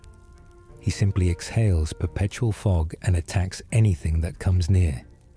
Many players in the mountaintops rush east toward Commander Nile, or south toward the Forge of Giants, and never notice the frozen lake or what lives on it. Those who stop and look out across the ice see something that raises the question of why a dragon is still here, in a place that was taken from his kind, doing nothing but generating frost and waiting. Much the same question that could be asked about nearly everything preserved in the mountaintops, a region defined by loss so old it has become landscape. The man who was not supposed to exist, the second D, the unnamed twin, exists in a locked room in the Round Table Hold that is not on any map and cannot be reached through normal exploration. He is only accessible after a specific item appears in Fia's questline. When you bring her the item that identifies who she is waiting for, and when the questline progresses past a certain point, the room becomes accessible. Inside, the second D sits and waits in the dark. His dialogue is minimal. He knows why he is there. He knows what he needs to do. His whole existence in the questline is to serve as the instrument of something his brother could not do. To correct an act, to complete something left unfinished. The tragedy is not his death, but his invisibility. He was locked in the dark for the entire game, waiting to be needed, and the only moment he is freed and given agency is also the moment he is used up. The necklace that hides a snake. Rhea is found in a pavilion in Liurnia, near the boil prawn shack. She is a scout for Volcano Manor and asks you to retrieve her stolen necklace from Blackguard Big Boggart, who bought it without knowing where it came from. Return the necklace and she thanks you, then invites you to Volcano Manor, eventually teleporting you there if you progress her questline. Inside the manor, Rhea reveals more of herself. Her posture has always been slightly wrong. Her eyes a little too large, her neck a little too long. After a certain point, she transforms into her true form, a snake woman named Zarias, born from Rykard's experiments, half human and half serpent. She hates what she is. She asks whether you think it would be kinder for her to die in this form, or return to the human shape. The choice you guide her toward has real consequences for whether she survives the questline. What makes the encounter matter is the contrast. She introduced herself in a garden pavilion, asking for something small, a piece of jewelry, and she ends the questline asking whether she deserves to exist. The necklace was just the beginning of something that had nothing to do with jewelry.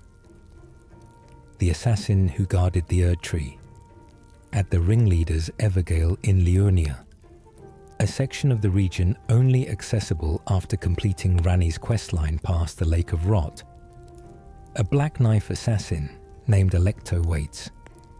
Alecto is the mother of Taish, one of the most powerful spirit Ash summons in the game.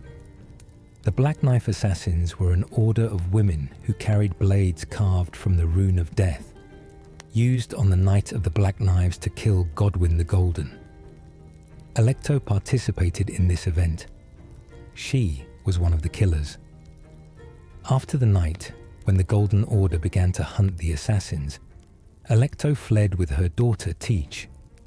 Teach died protecting her mother. Alecto was captured and imprisoned in the Evergale. When you defeat Alecto, a difficult, fast, deeply choreographed fight, she drops the ashes of Teach. The daughter, who died for the mother, becomes the summon.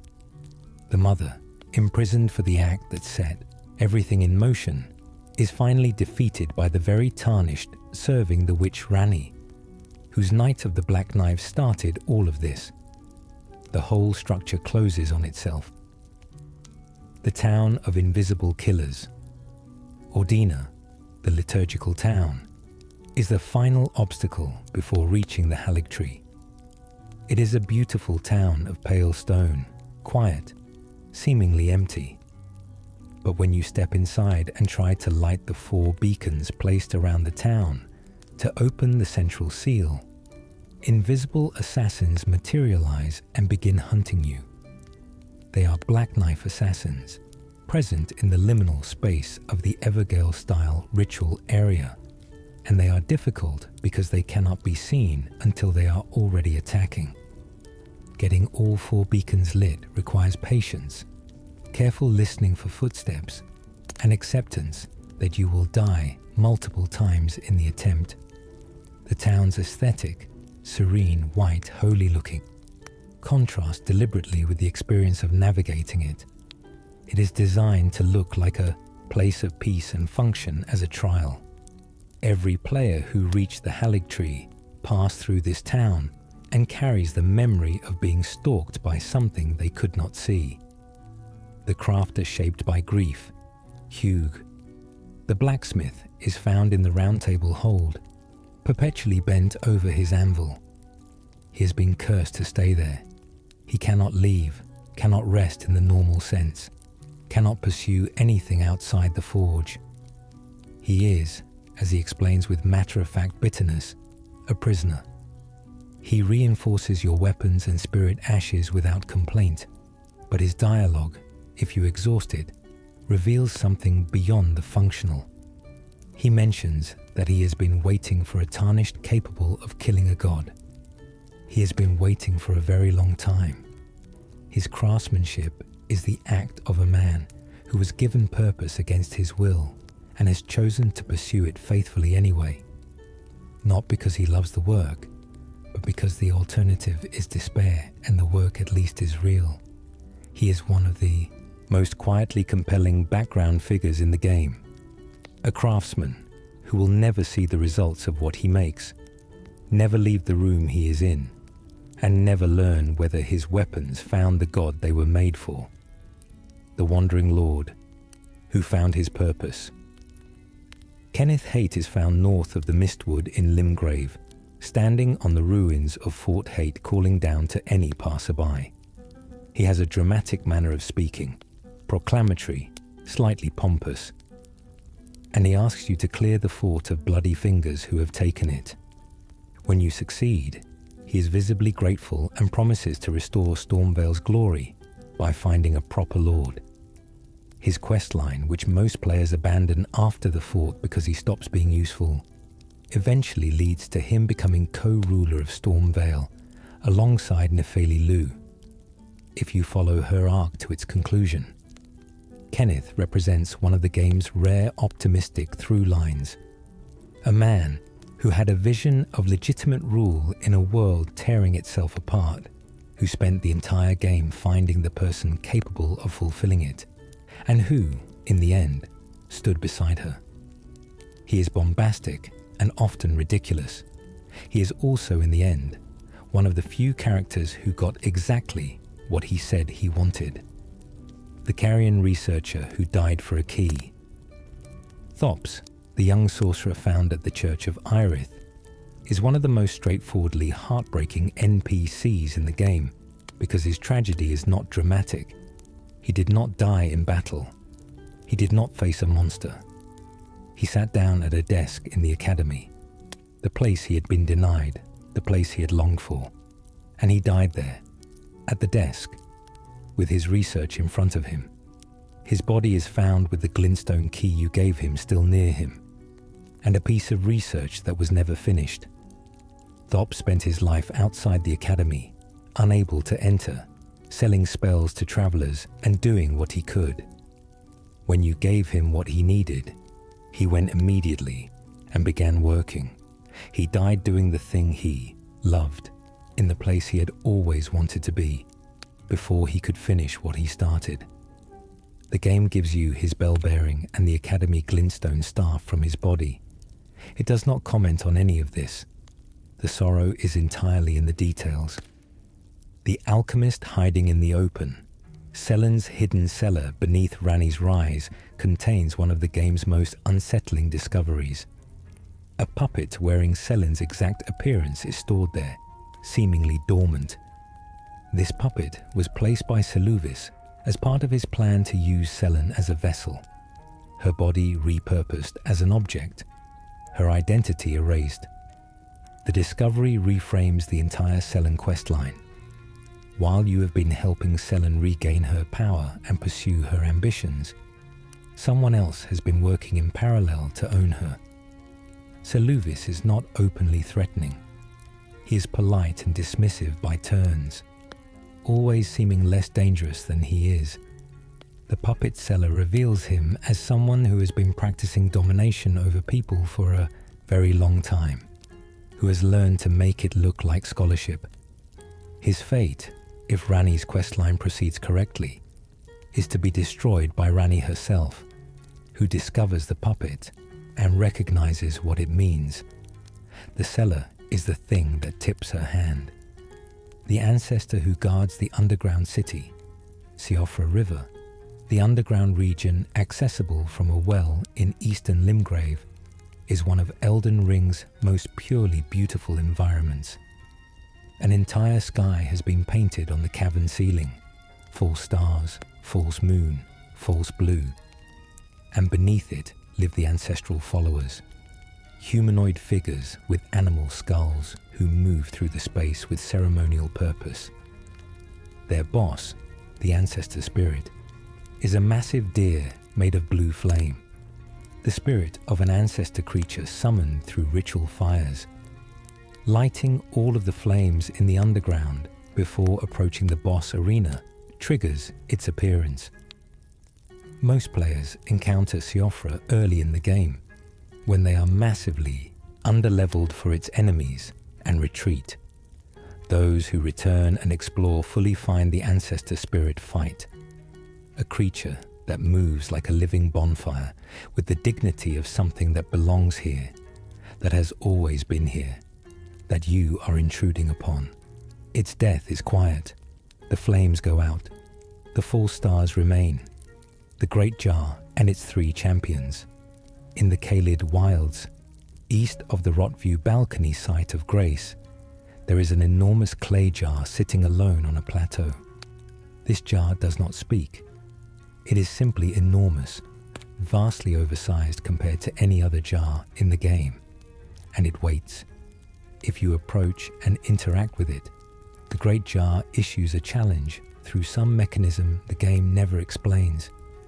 You must win 3 consecutive duels against NPC champions who invade you one after another. Lose once and you must start again. The champions are not named figures with quest lines. They are simply skilled fighters, each with different builds, each representing the accumulated martial knowledge of warriors who came before and were absorbed into the jar's collection.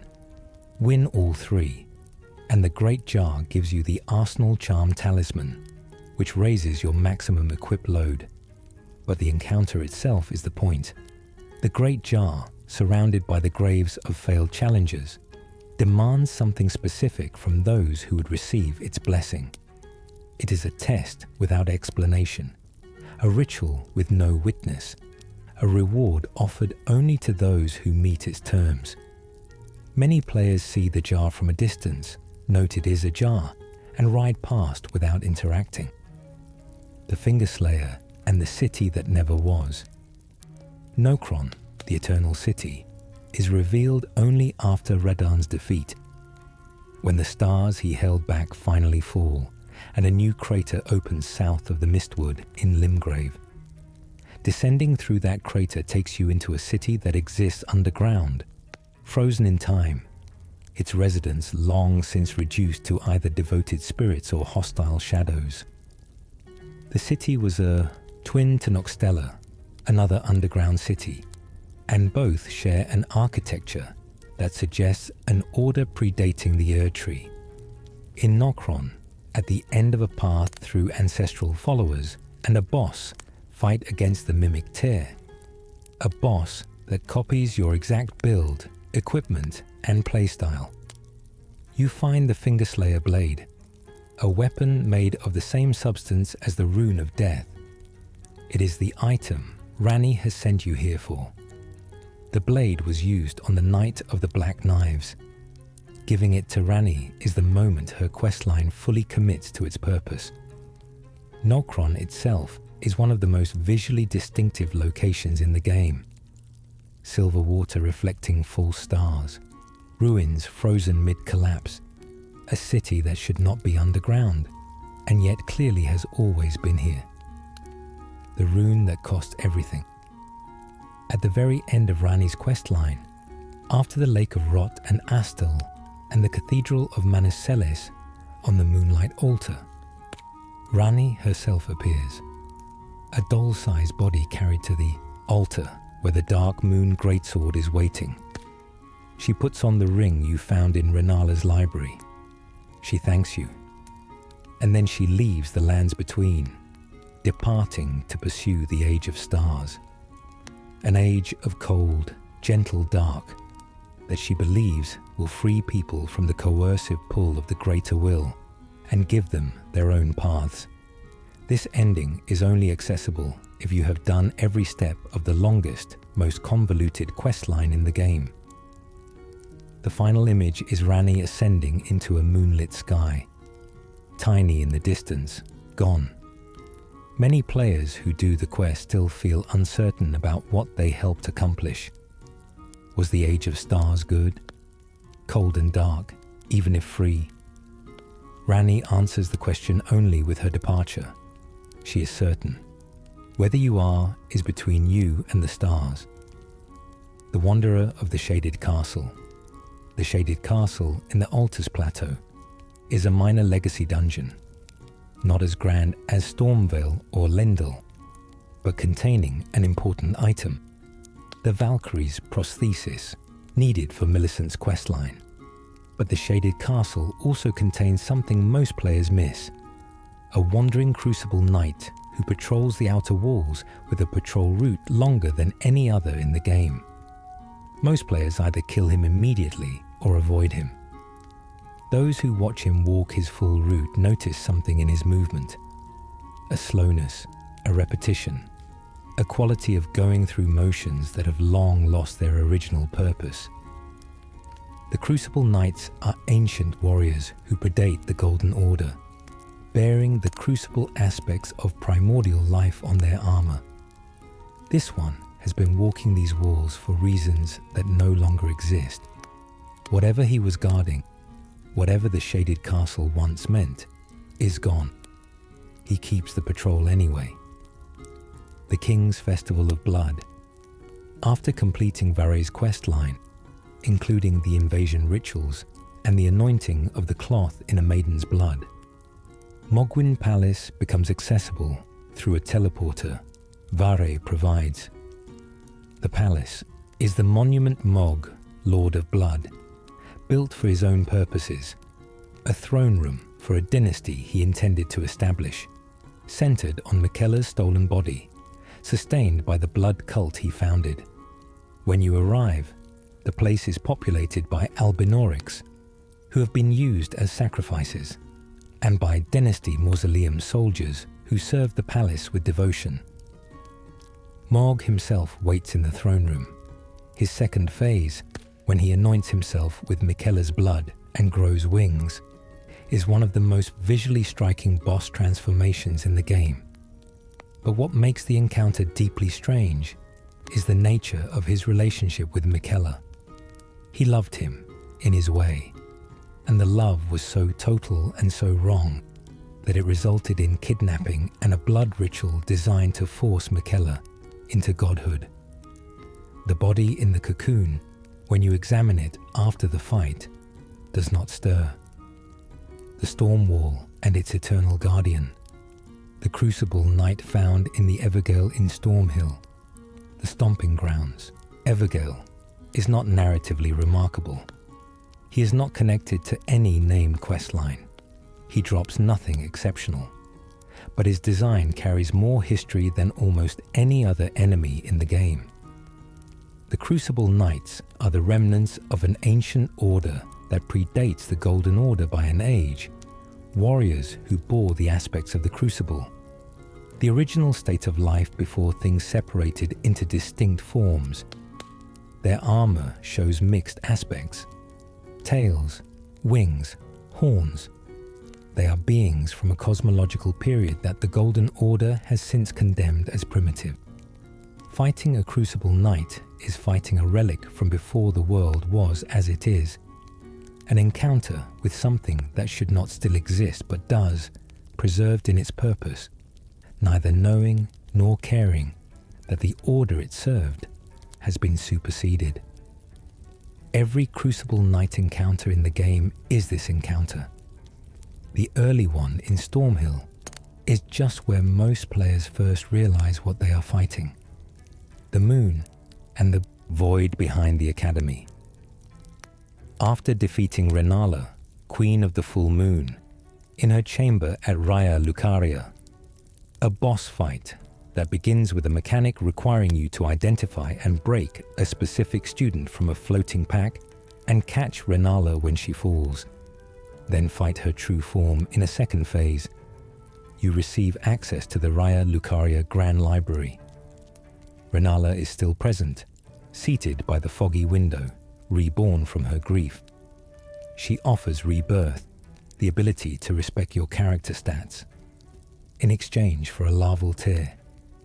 She is calm now, serene in a way that is difficult to distinguish from Catatonia. Her story is elsewhere in the lore. A great sorceress and scholar who fell in love with Radagon, one of the two beings who occupied Marika's body at different times, only to be abandoned when he returned to Marika. She gave her people order. She raised 3 children. She was left.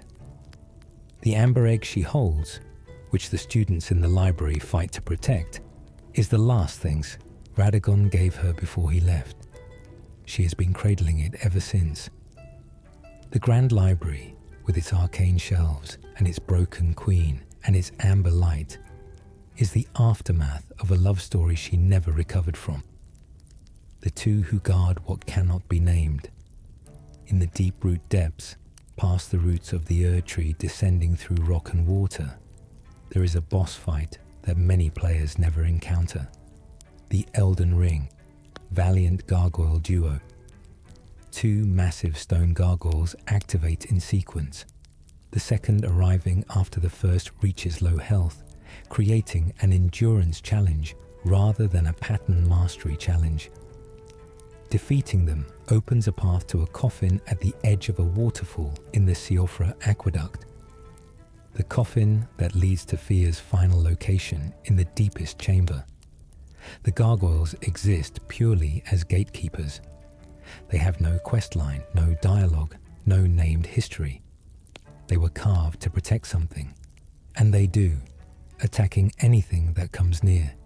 The lore of Elden Ring occasionally contains these figures, entities with no personality, no story, no identity beyond function. They guard a path to an ancient grief, and they do it without understanding what they protect, without ever having been told it mattered. They are the most faithful characters in the game. The dragon at the altar's edge. The Cathedral of Dragon Communion on the Kalid coast. The one that requires using the coastal cave in Limgrave and emerging on a separate section of the beach, contains an unusual altar. Here, you can exchange dragon hearts earned by killing dragons for Dragon Communion incantations. Dragonfire, Dragonese, Rotten Breath. Each incantation transforms part of your face when used, giving you a dragon's eye or a dragon's jaw. The altar also contains occasionally the presence of actual dragons visible in the cliff waters nearby. Dragon Communion is an act of cannibalism elevated to ritual. You consume the heart of what you killed and absorb its power. The cathedral makes this explicit through the altar's design, through the incantation's visuals, through the fact that each spell permanently changes something about your face.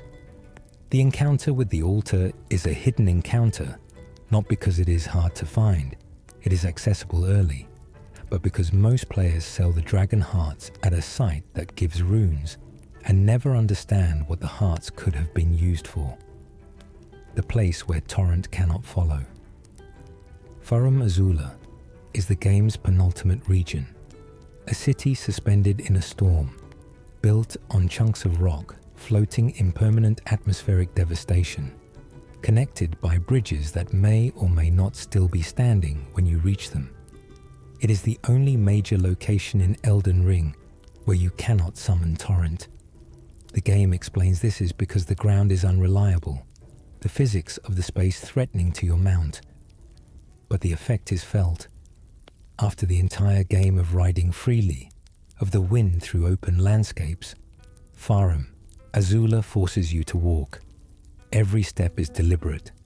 Every bridge is a decision. The beastmen who live there move through the ruins with the comfort of creatures who have inhabited this instability long enough that it is normal. You do not have that comfort. You are a visitor in someone else's impossible place, on foot, without the creature that made the rest of the world traversable. And the game uses that to make everything in Farum Azula feel just slightly more dangerous than it should.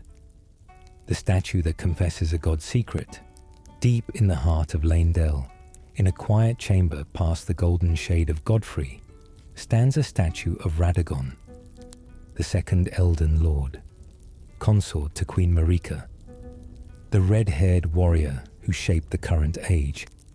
The statue has a message carved near its base.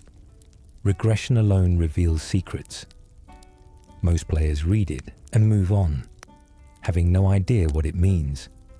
But if you learn the law of regression incantation, a rare Golden Order spell requiring 37 points of intelligence, and cast it while standing on that message in front of the statue, something happens. The statue transforms. Radagon's form shifts, and the message beneath it changes to read, Radagon is Marika, the God Queen of the lands between and the champion who built the Golden Order's martial legacy are not two people. They are one, the same body, two names, two natures, two separate sets of desires occupying a single divine form. This revelation, hidden inside a spell, behind a carved floor message, inside a city most players pass through quickly to reach the final bosses, recontextualizes most of the game's major lore. Miquella and Malenia are siblings whose parents were themselves the same person.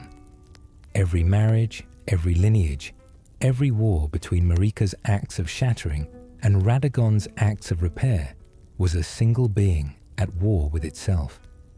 The statue tells you plainly. You just have to know how to ask. The tower that turns upside down. The Carrion Study Hall in Eastern Lernia appears on first visit to be a difficult minor dungeon. A tall library patrolled by a teleporting sorceress named Preceptor Miriam, full of spectral students and dangerous magic. You can clear it and move on. But if you have progressed far enough into Ranni's questline to receive the Carrion inverted statue, and you return to the hall and place that statue on the pedestal near the entrance, a cutscene plays. The entire building inverts. Floor becomes ceiling, ceiling becomes floor. The whole architecture of the place tips over as though gravity decided to change its opinion. The inverted version of the hall is darker, stranger, full of finger creepers and an angrier Miriam, and it connects to the divine tower of Liurnia through a passage that did not exist before. At the top of that tower, lying on the ground, is Ranni's physical body, her true flesh, long abandoned, her soul having transferred into a smaller doll decades ago. The curse mark of death is here, an item needed for Fia's questline. Most players enter the study hall, fight Miriam once, and leave without ever knowing the building has a second form. without knowing that the first form is just a thing turned right side up. The ghost town sealed by flame.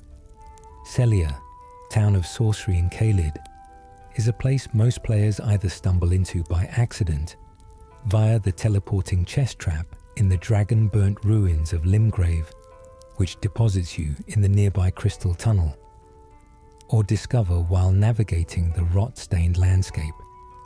The town is eerie, full of spectral sorcerers who materialize from nothing, their bodies barely visible until they are directly in front of you. Several of its passages are blocked by magical barriers with no obvious key. Most players fight through what they can reach and leave. But if you climb the rooftops and light 3 unlit braziers on the towers spread across the settlement, every barrier drops at once. Behind them, the Night Comet Sorcery, a powerful talisman, an imbued sword key, and ultimately the Nox Swordstress and Nox Priest duo guarding the glintstone staff of primeval sorcerer Lusat himself. The town's connection to the underground city of Nokron. The Celians are said to be descendants of Nokron's people, means it sits directly above one of the game's most significant underground regions.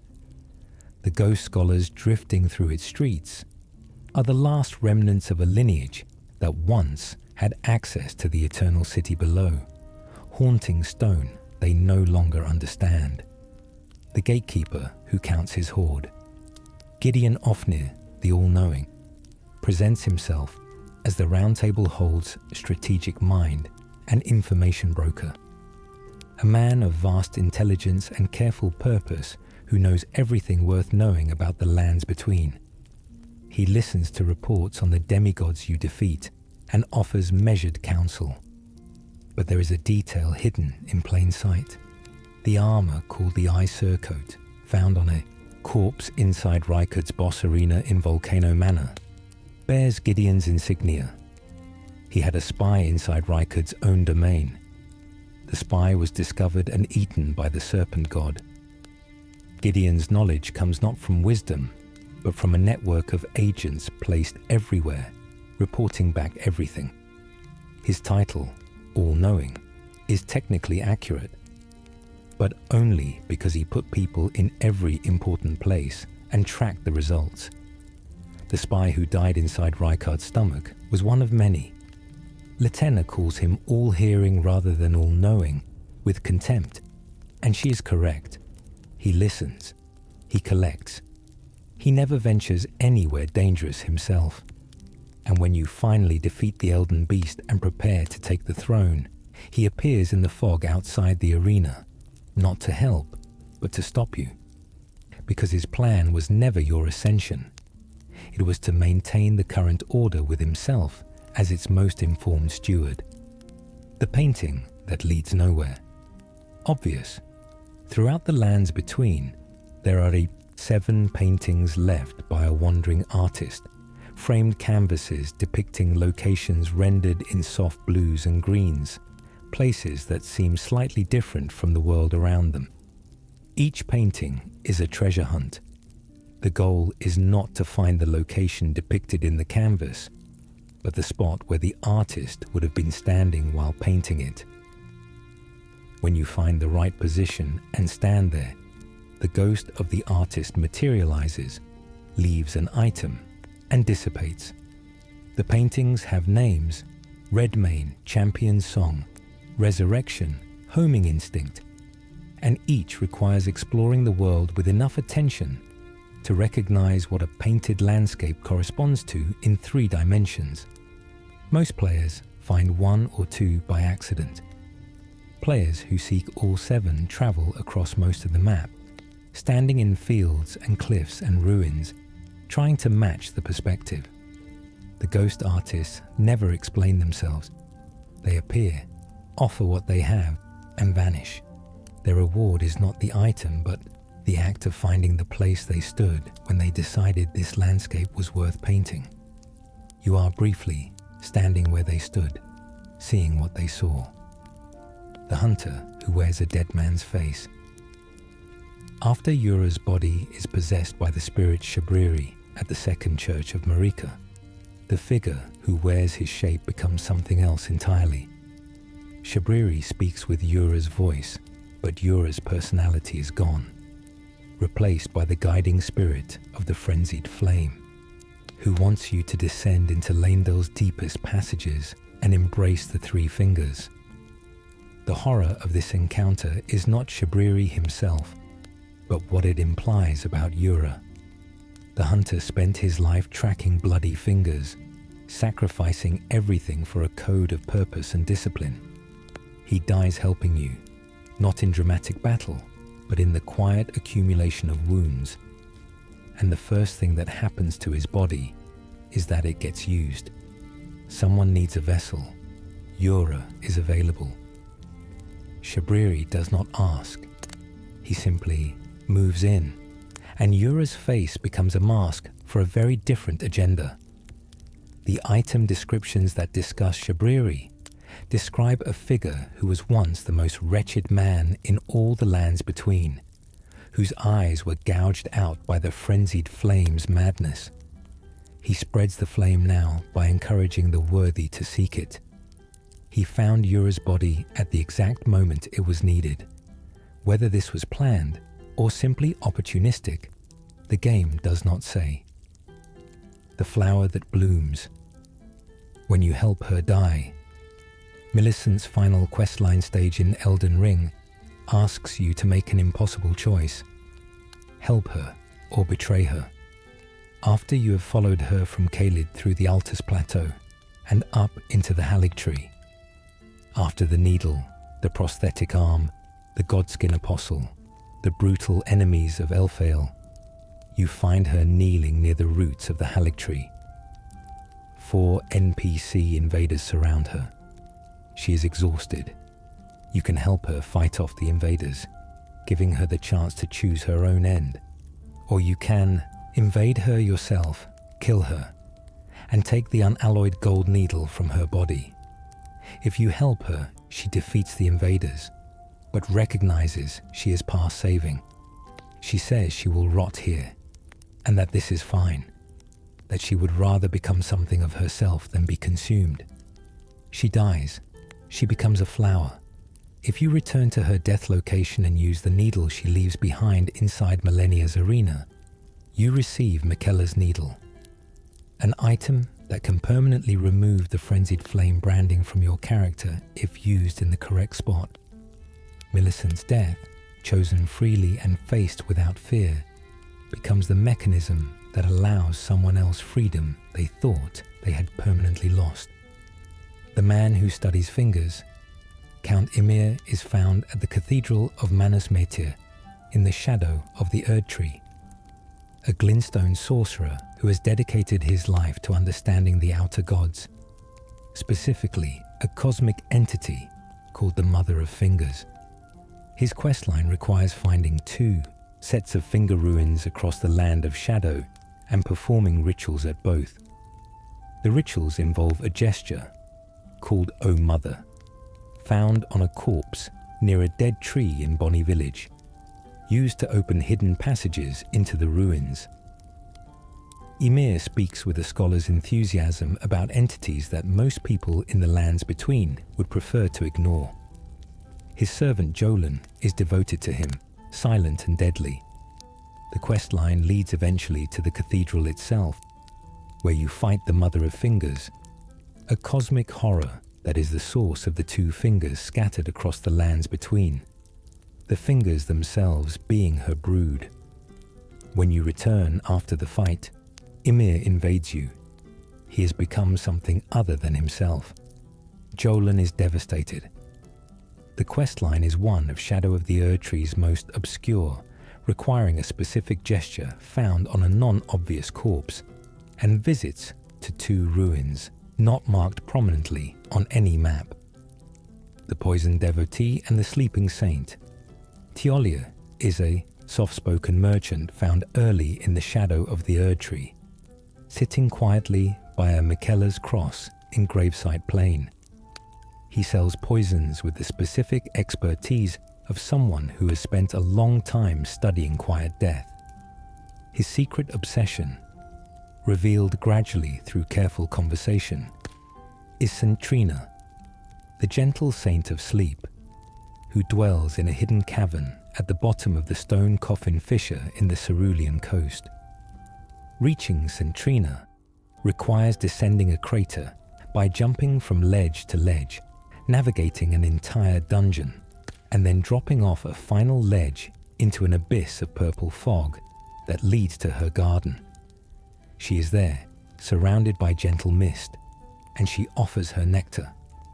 Drinking it kills you, and you respawn. Each time you drink, she speaks a little more, until finally she says, "You must kill Miquella. You must grant him forgiveness." Saint Trina and Miquella are the same being, two aspects of the same Empyrean, just as Radagon and Marika share one body. Tiolier, who has devoted himself to her service, is essentially serving Miquella's gentler self, the half that Miquella left behind when he shed his desires to become a god. He is faithful to a version of someone who no longer entirely exists. The knight who served Morg. Sir Ansbach was once the commanding officer of Morg's pureblood knights, the head of a military force dedicated to a blood cult lord. He is found in the shadow of the Erd Tree, standing by a Miquella's cross outside Belurat, no longer armoured for war, no longer certain of much.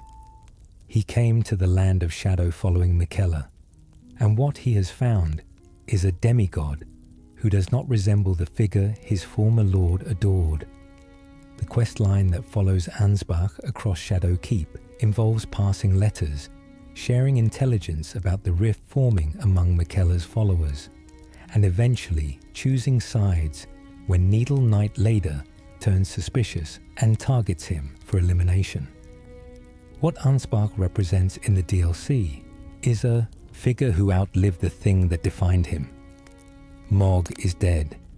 You killed him to enter the DLC. The blood cult is gone. The pure blood knights are scattered. Ansbach has only questions left, and the quiet persistence of a man who refuses to stop being useful just because there is no obvious master to serve. If you help him through to the final battle, he stands beside you at the end against the DLC's ultimate threat. He does not survive it, but he finishes the thing he started. The warrior's tomb. Hidden in the storm. Redmane Freya was a knight of Radan's forces, one of the Redmane knights who served the Star Scourge and survived him. She followed Miquella to the land of shadow because of an old wound, Miquella's kiss on her face, which cured her of scarlet rot. She serves out of debt and out of grief for a man who saved her and then committed himself to a purpose she only partially understands. Her questline in Shadow of the Erd Tree is tied to Ansbach's. She holds knowledge he needs, a decision that mirrors his, and a longing that her stoic warrior's exterior almost entirely conceals. She can be summoned for the divine beast dancing lion fight in Belurat, standing at the fog door with the solid presence of someone who has done this sort of thing many times. If you give her the letter Ansbach writes her, connecting two people who have been fighting nearby each other without really speaking, she gives you the golden lion shield and exhales something that sounds for a moment like relief. She was saved by someone gentle. She does not know how to ask for that again. She does the best she can with courage instead. The teleporter that leads to burning rot. In the dragon-burnt ruins of Limgrave, the flooded ruins just south of the lake in the starting region, guarded by a dragon, there is a chest that many new players open early in their journey, looking for treasure in the game's most accessible early area. Opening it triggers a trap. You are teleported instantly across the entire map to the Celia Crystal Tunnel in Kelid, a mine full of powerful enemies your starting build has no business fighting. Many first-time players die immediately and have to find their way back across an enormous distance on foot. But from the outside of that tunnel, you emerge directly into the Celia region. And if you know about the ghost town of Celia nearby, the early arrival in Caelid becomes an opportunity rather than a disaster. The chest is not labelled as a trap. There is no warning. It is the game's first significant reminder that curiosity has consequences, and that the lands between does not promise safety, even in places that look approachable. The Warrior Jar's Impossible Grief. Iron Fist. Alexander's final conversation before his last fight involves a moment of quiet acceptance that surprises players who have known him as the most enthusiastic presence in the game. He tells you he is ready, that he has travelled far and filled himself with the flesh of warriors and come to understand what it means to be a vessel for greatness. He asks you to fight him, not as a challenge but as a gift. He wants to be broken open so that what he carries can pass on properly. When you win, he gives you his innards, the accumulated essence of every warrior he ever absorbed, and thanks you. There is no despair in it. The tragedy is not in how he dies, but in how long he was building toward this. The entire game, every detour and festival and volcanic lake, was this. If you take his innards to Jarben in Jarberg, the small child jar absorbs Alexander's legacy and resolves to become a warrior themselves. In honor of an uncle they never truly met but deeply admired. The gesture of inheritance passes from fighter to jar to child to future. It is the most unambiguously hopeful arc in the entire game. The underground city with a full sky. Nokstella, the Eternal City, is the second underground settlement you can reach in Elden Ring. Deeper than Siofra River, accessible through the Insel River underground system. Its ceiling is painted with stars, the same full sky that covers Siofra, but the scale here is larger and the aesthetic more elaborate.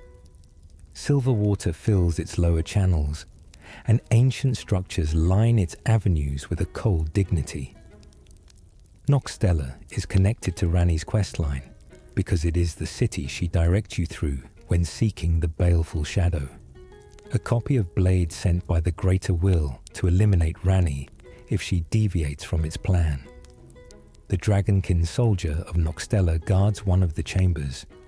The city itself has no living inhabitants, only silver tears, shape-shifting liquid entities that take the forms of soldiers or other creatures, and the occasional hostile spirit. What the city communicates through its design is continuity. These underground places predate the Erdtree, predated the current Golden Order, and have simply been here in the dark, while the surface changed above them, accumulating silence. The lake that kills on contact. The Lake of Rot is one of Elden Ring's most deliberately hostile environments.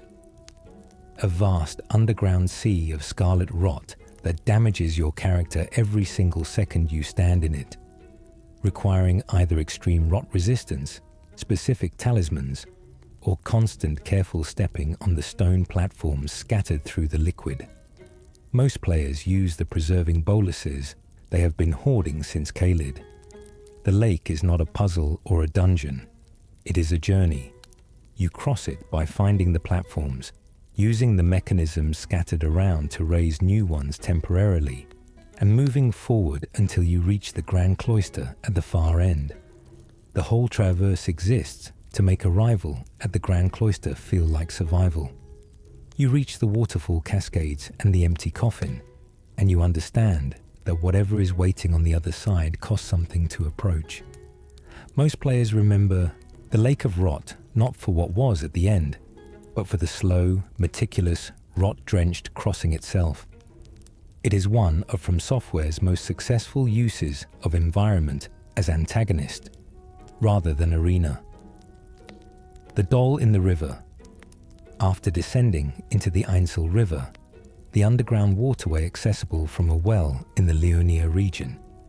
You may encounter a chest that contains what appears to be a small doll.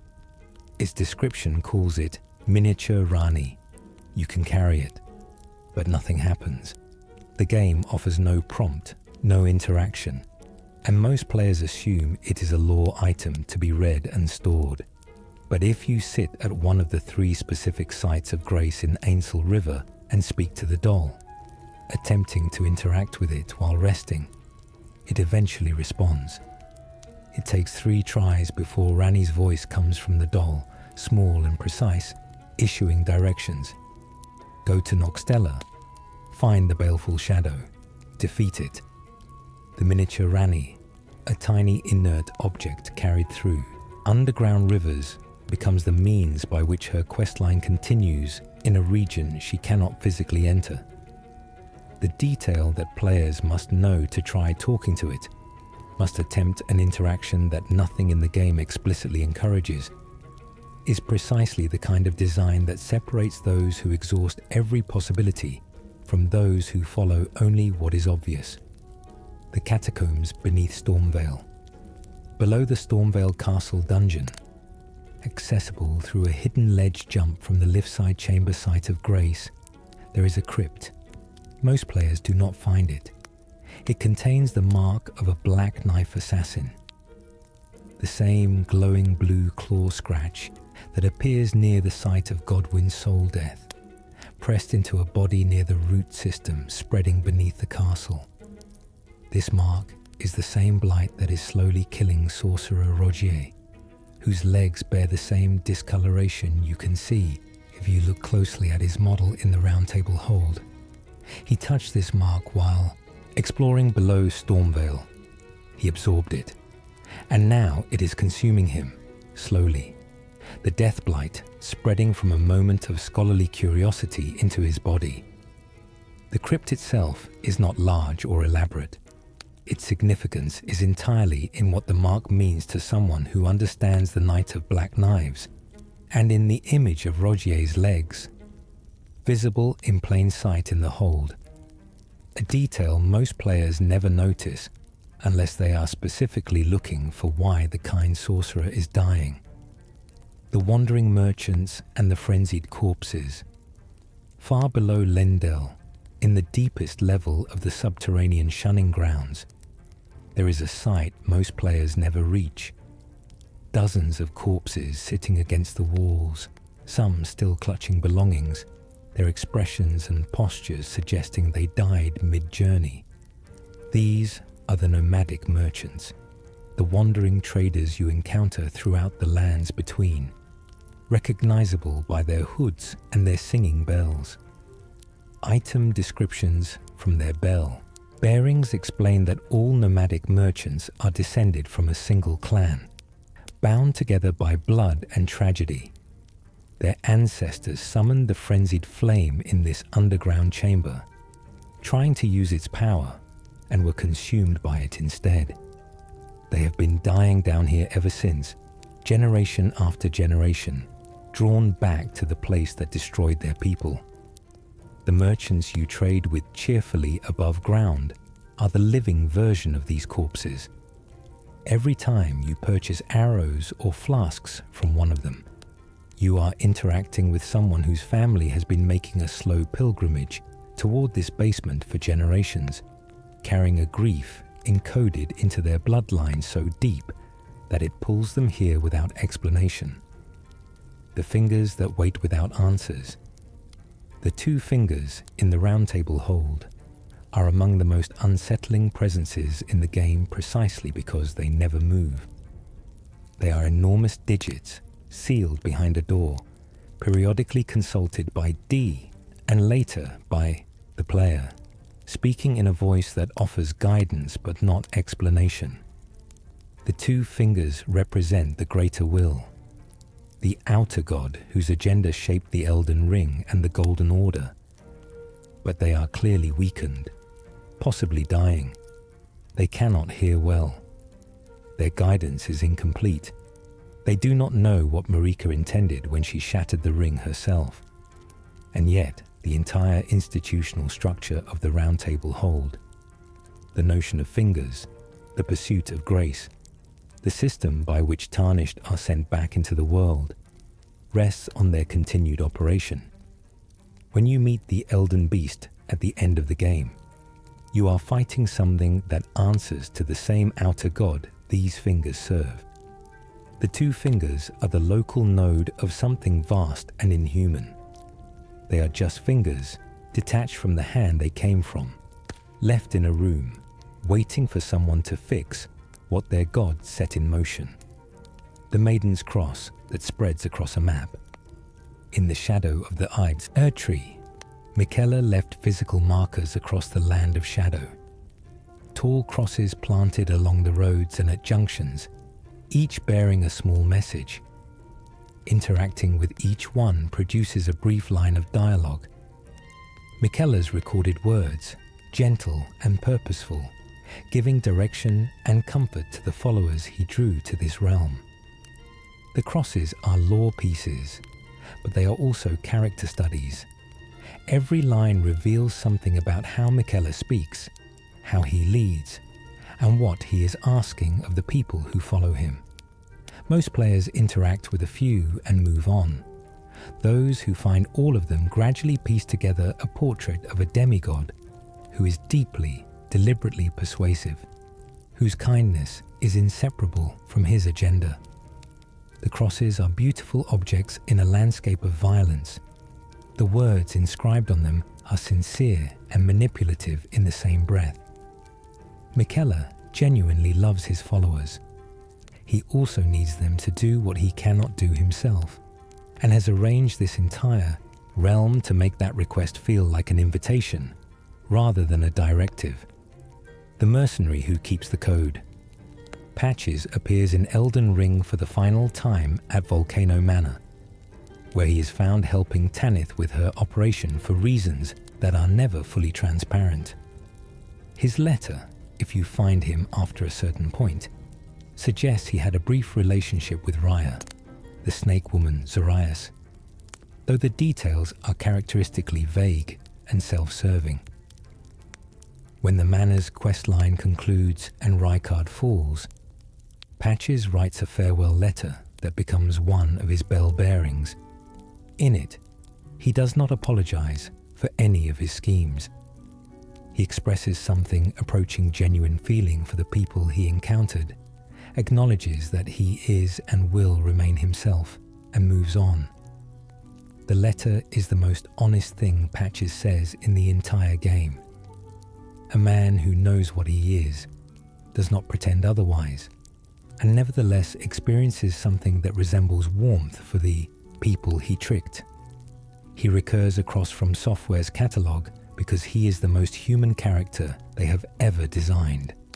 Fundamentally selfish, occasionally kind, never fully reformed, never fully lost. The soldier kneeling at a grave, in various locations across the lands between, around Stormvale's outer walls, near the fields of Limgrave, in the outskirts of Lendel.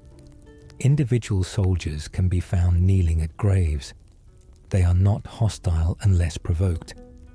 If you approach slowly and watch, they kneel in the posture of mourning, completely still, unconcerned with the war or the danger around them.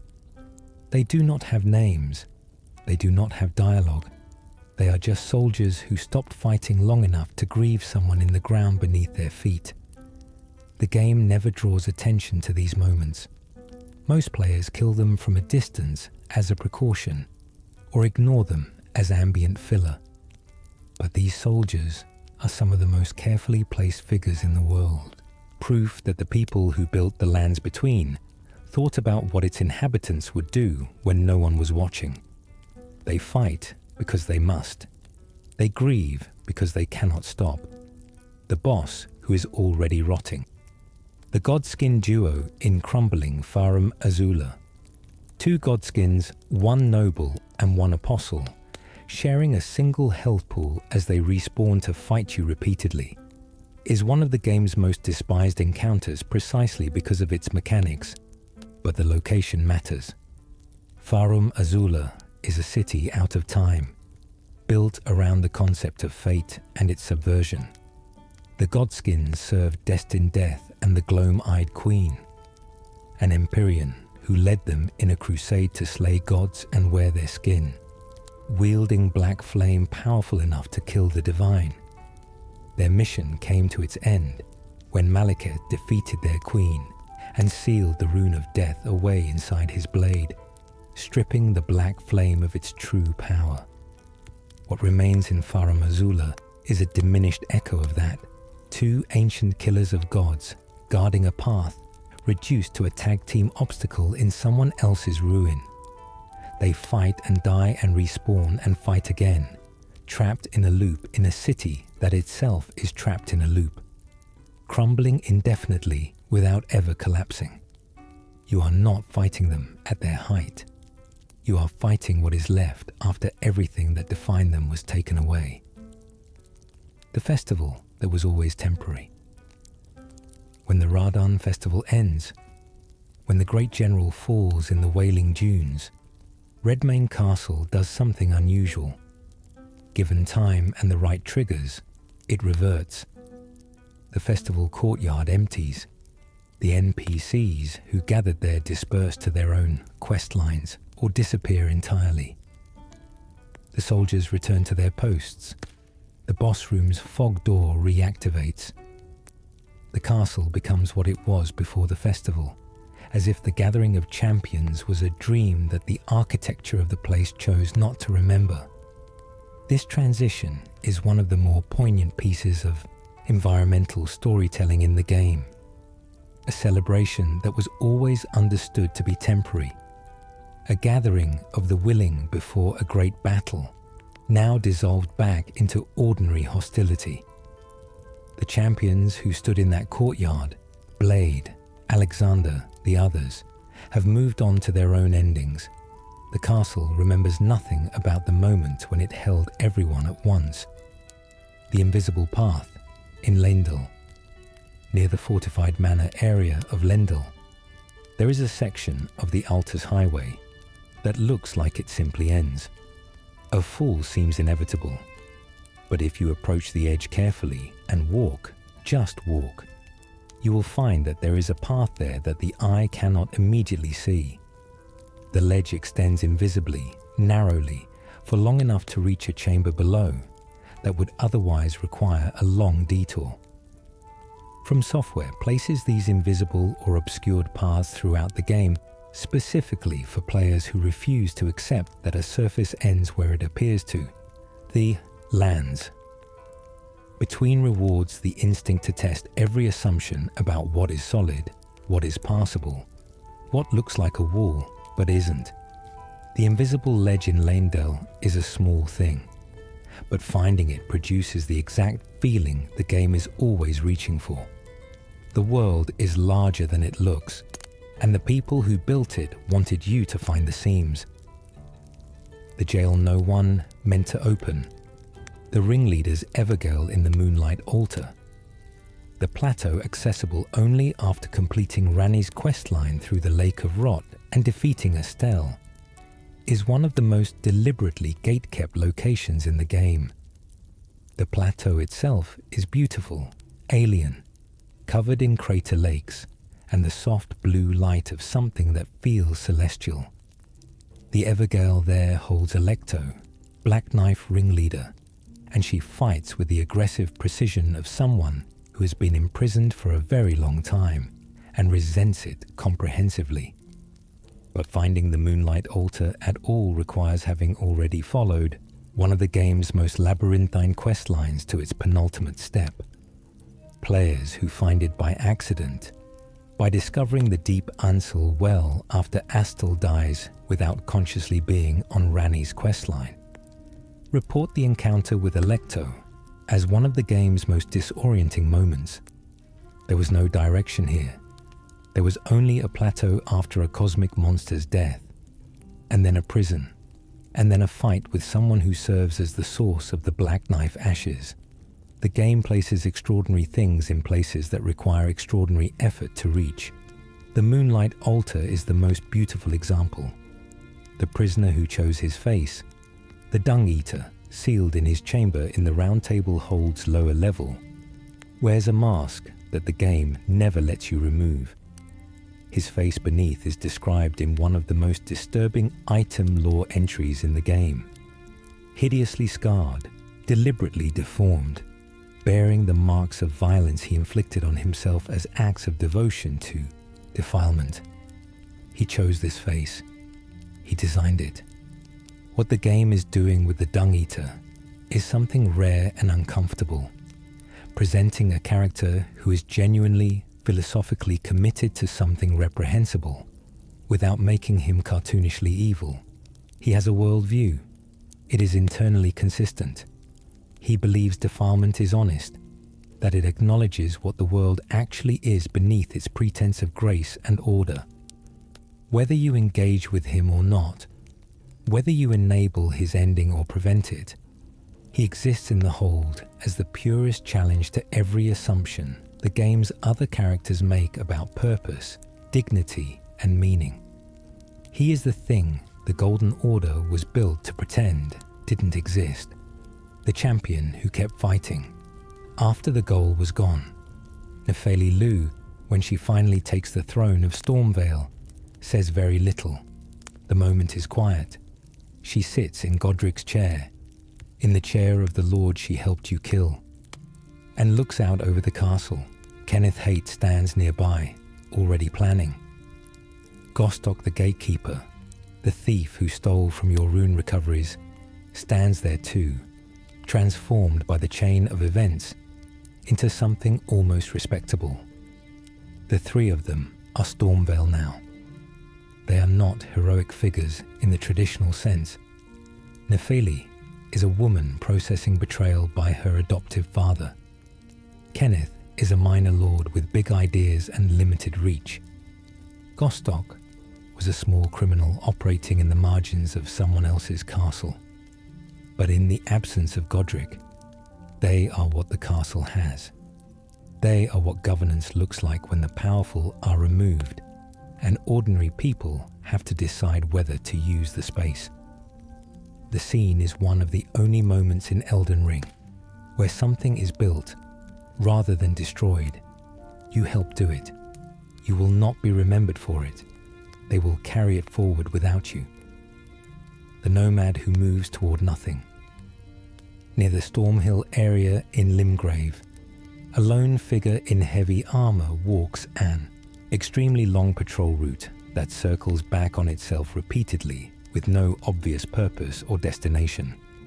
He does not engage unless approached, does not acknowledge you, does not appear in any quest line. He walks. If you follow him long enough to complete several laps of his route, you realize he is covering the same ground over and over, as if searching for something he cannot find, or carrying out instructions whose original meaning has been forgotten. The Lands Between has many of these wandering figures, soldiers without units, travelers without destinations, pilgrims whose shrines no longer exist. The lone wanderer on Stormhill is one of the most nakedly purposeless, because his patrol route is large enough that it initially seems like he might be going somewhere. He is not. He is just moving. It is the most honest thing about him. The window that overlooks a war's end. From the upper levels of Leyndell, in a specific window of the capital's architecture, you can look out over the Altus Plateau and see the siege equipment still positioned from the shattering. Enormous catapults, battering rams, abandoned siege towers, all frozen in place at the moment the war became meaningless. The armies that positioned this equipment eventually died or fled. The machines remained. They are rusting now, slowly becoming part of the landscape, pointed at walls that were never breached. Leyndell itself is built like a city still waiting for a siege that paused mid-execution. The window view is not marked. No quest leads to it.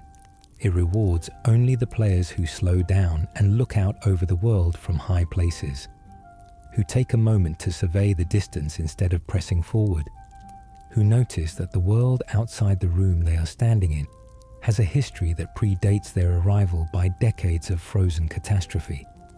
The mirror who knows your build, the mimic tear in Nocron, the boss that copies your exact equipment and moveset and fights you with your own weapons, your own talismans, your own spells, was nerfed significantly post-launch because it was discovered that arriving naked at the fog door with no equipment at all causes the mimic to copy nothing.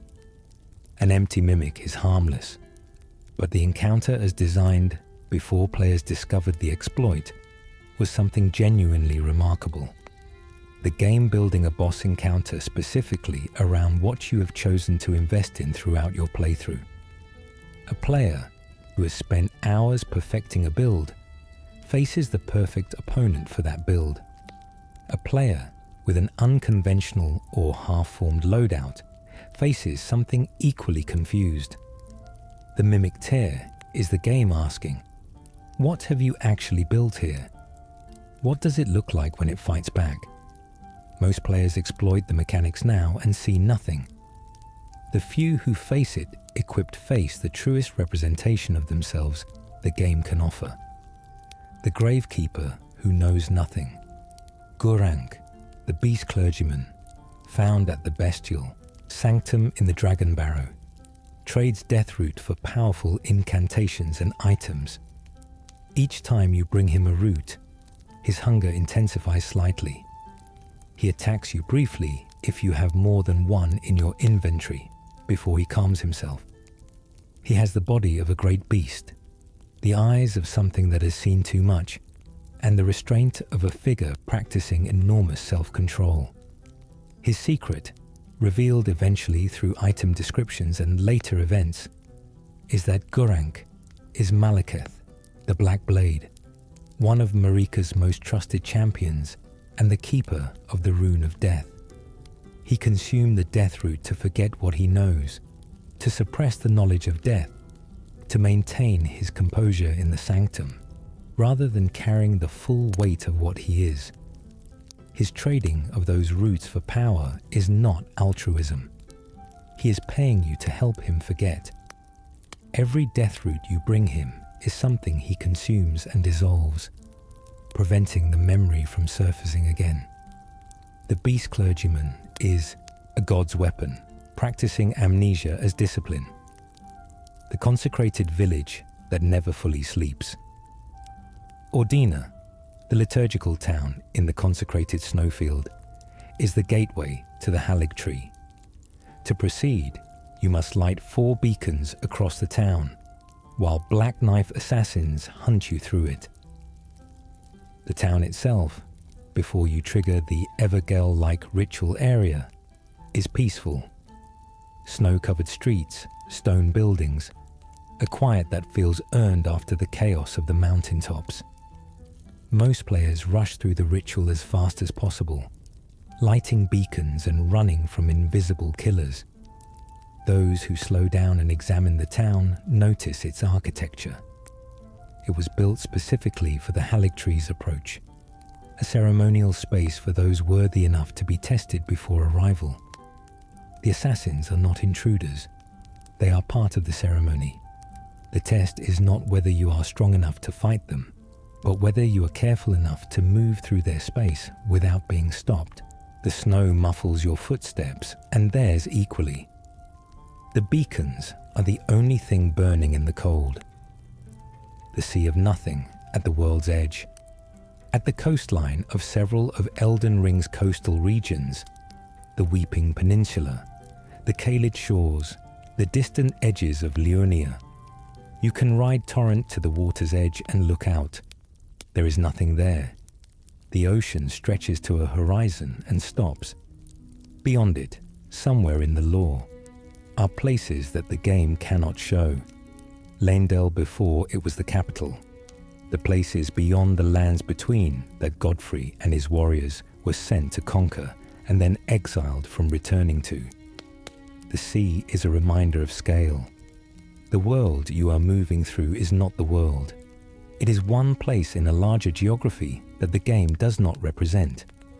The edge of the map is not a wall, but a choice about what to include. Standing at the water, watching the nothing, you are briefly at the boundary of a world that the game built carefully and then simply stopped building. What is out there is not nothing. It is everything that happened before the story you were given started. The woman who outlasted her purpose. Fear, the deathbed companion, remains in the deep-root depths after her questline concludes. Lying in the darkness, cradling what remains of Godwyn, unresponsive. She has done what she came to do, created the mending rune of the Death Prince, which you can use to achieve the Age of Dustborn ending. She is not dead, technically. She is simply finished.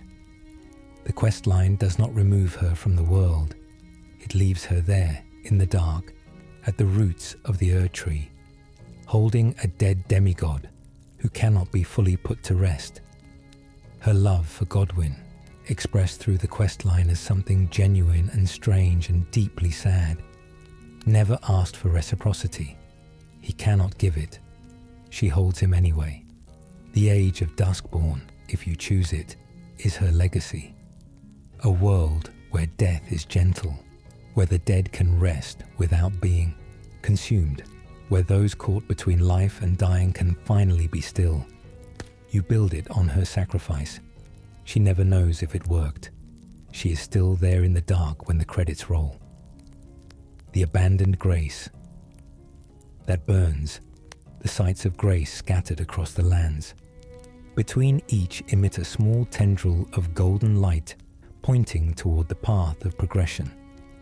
A gentle nudge in the direction of major landmarks or the Erd Tree itself. But in certain locations, particularly the sites of grace far from the main progression path, tucked in corners of the underground or in the most remote areas of the snowfield, that golden tendril is absent. These graces point nowhere. Their light simply rises upward, directionless. In the lore, grace is a form of guidance granted by the greater will through the Erd Tree, directing the tarnished toward the throne. Sites without a tendril are in places the greater will does not consider relevant to its purposes. They are off the road. The light is still there. You can still rest, still level up, still be safe. But you are on your own. The absence of the golden pointer is the game's most minimal way of saying, you found something. This was not supposed to be found. The soldier marooned in time.